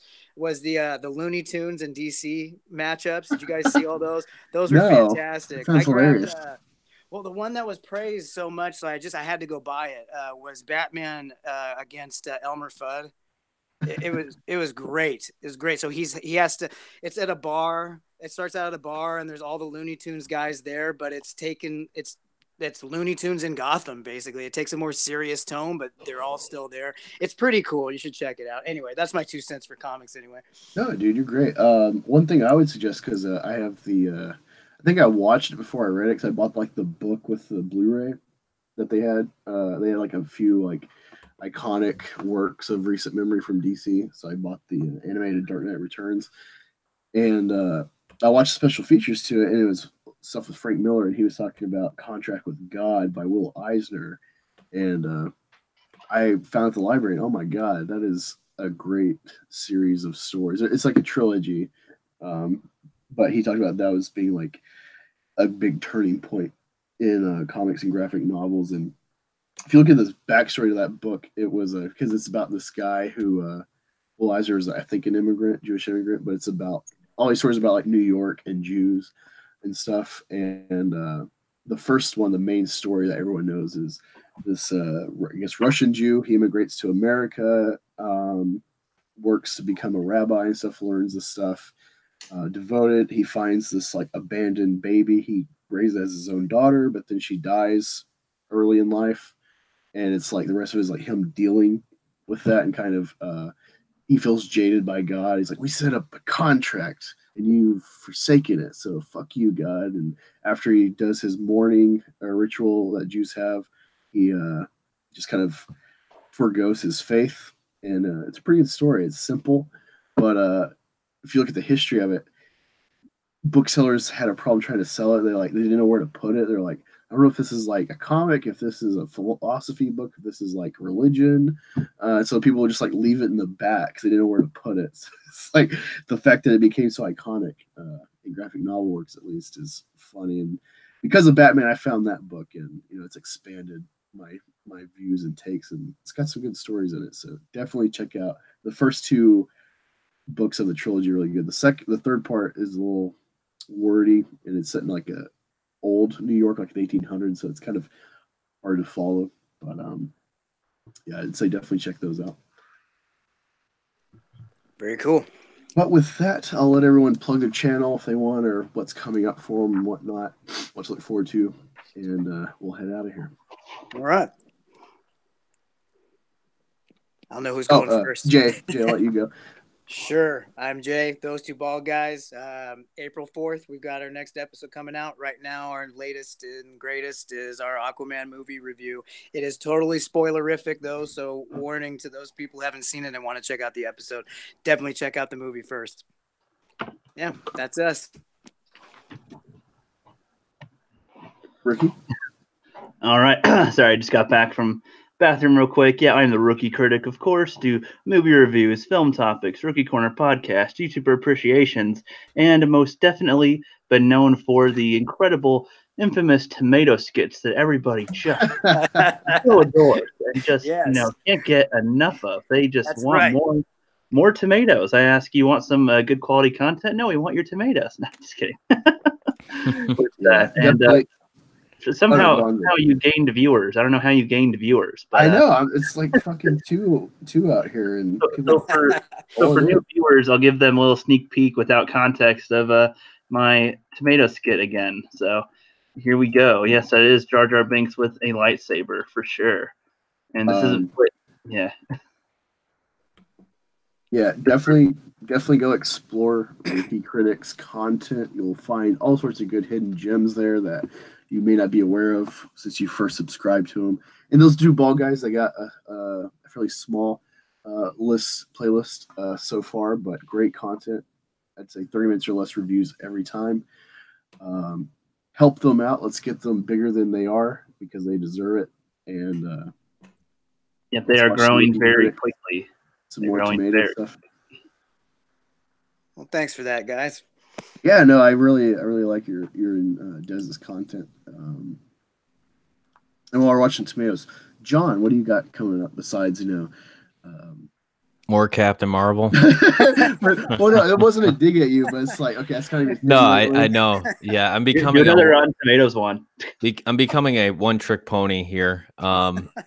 Yeah, it's kind of I'm getting at that point where it's like, okay, now it's time to move on, and where do we go from here? Although I have to say, I am kind of I don't know. I do feel like there's something off and weird about this Captain Marvel box office. Again, one of the last videos I put out, 6 out of the 11 executives for Fandango on their leader page, 6 out of 11 have worked for Disney for considerable amounts of time before they worked at Fandango. And yeah, just, I mean, I don't know. I feel like there's, I feel like there's just something. I wouldn't be surprised if Disney is inflating the box office artificially. How much I wouldn't put a number on, but I don't know. I just, I've been researching, I've been looking around, I've been seeing what people have said in terms of, what's out there on the internet, at least. And we all know how reliable that is. But no, I was going to say, John, like you saw my comment, you pinned it with talking about how, like, because I looked into it when this whole stuff started with removing the want to see thermometer, and I saw, I was like, wait, Universal and Warner Brothers owns Fandango, so why would they not just sit back and let Disney shit bricks for like their first big budget bomb potentially, and this only helps Shazam with like no conflict going on with DC right now. So it's really weird. That justifies what I've been saying since December. Like, dude, all this stuff, this is Hollywood versus the fans and the independent creators. But I like what you did in this news video. I'm thinking about it because you're talking about research and stuff, and you were showing so many articles that were validating your points or showing plausibility. And that's what I like. Because one problem I would say for sure, if you don't do that, is that you have to rely on your viewer audience being invested in the conversation and knowing everything that's been going on up to this point. So for you giving this track record, even with the Oscar stuff and showing articles from like 2016 or stuff from that time period, talking about essentially studios buying Oscar bids and stuff, which I first found out from actually Adam Ruins, and it's like, oh yeah, DiCaprio probably didn't earn his Oscar finally, but it was probably like a gimme because of all the other times he didn't get it, and what he made himself do in The Revenant to get the Oscar. But also the studio paying for it. Maybe DiCaprio putting his own money into paying for it to finally get it, to validate his career more. No, that was great. I like that because it wasn't just, hey, look at this article, let's go through, which is fine if you are following the channel. But yeah, given that whole background, that's great. That's what I try to do when I make thought pieces where it's like, hey, boycott Disney. Here's their track record, Yeah, that's the thing, because I can't, I mean, people out there like demanding evidence, and they're like, you can't prove anything. It's like, okay, yeah, you're right. I can't. Like at this point, unless Fandango is willing to, make public their sales and, how much tickets they sold in bulk or whatever. I mean, then we could kind of maybe get into looking at those numbers and combing through them, right? But until they do that, and there's really, it's kind of one of those things where there's no way to really, prove foul play. I mean, there's this, there's empty seats, pictures of empty seats in theaters, and I've had people tell me that they went to, in my comment section, tell me that there were plenty of empty seats for their opening night. Only 60% of the theater full. And there can be different reasons for why those things are. I had a very popular YouTuber reach out to me on a live stream. He's got over 1 million subscribers. In fact, I think he's got 1.7 million like 1,007,000 subscribers plus. And I'm not going to put him out there just because I still want to keep him confidential. But anybody in that live stream knows who I'm talking about. You guys would know who he is. But he told me that there were only 3 people in the theater when he went to go and review this film. And like he told me, he's like, keep doing what you're doing, man. Keep going with it. That's awesome. I don't know what live stream you're talking about, but given the number you said and what I've just watched today, I assume I know who this person is, or at least I have a good guess, I think. Probably, yeah. And I mean, I don't know. I mean, I could say his name. I'll tell you guys after the fact. Yeah. But it's I still want to. I don't want anybody telling people that I said it was him. I don't want to put him out there. I mean, he kind of put himself out there on the live stream, but still, I respect the guy to death, and I want to be respectful of him. So so I don't want him to get lumped in with the tinfoil hat wearing guy here. So anyways. No, dude, I tell people like I own the Alex Jones role in the Fandom Collective. It's like it's funny because I say this to validate my argument. It's like, dude, just a couple months ago, look at Geeks and Gamers, especially, and this reflects, I think, the general consensus. Was the argument was why can't Lucasfilm be like Marvel? And the whole argument was like it's not Disney, it's Lucasfilm, and it's like I was always the guy, even though it's like yeah they're doing good, but like this is an umbrella thing. They sign the paychecks. So it is approved by Disney, Big Papa, Iger, and now everyone's forgotten that argument. So it's like it's kind of funny that like every day it's like I'm more and more right in my tinfoil hat conspiracy about Star Wars theory and stuff, and this whole being rigged by Hollywood, not just Warner Chapel. Every day gets more and more validated because of Captain. Yeah, he's our little conspiracy theorist. No, thank you all for joining. I've seen people retweeted this stuff recently on Twitter, along with John Talks, of course, retweeting it. Thank you all.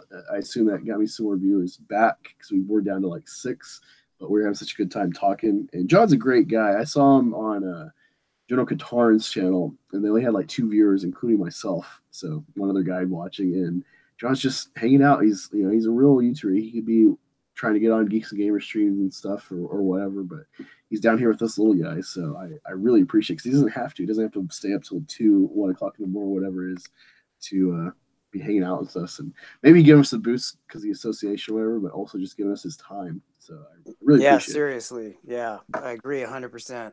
And it's been great conversation. That's why I've been going. Yeah, that's why I've been. Hey, that's why I've been on here this long. It's fun. All incels gotta stick together, right? Right. No one else is gonna fuck us. Incels unite. No, my thing was Snow Dub because he's his plug for me and his rap was my favorite bigot, Black Angus, or something like that to that effect. Because I gotta check that out, by the way. Yeah, because one day in like the chat, I said like, "What's up, my fellow bigots?" in like a Geeks and Gamers stream, and he saw it, and so then it just became like the thing between me and him in chats, where it's like, "What's up, bigots?" And now it's like what's funny too when you make fun of stuff that would get people pissed off, it kind of just nerfs the meaning, so that makes it fine. Like incel is not going to mean anything.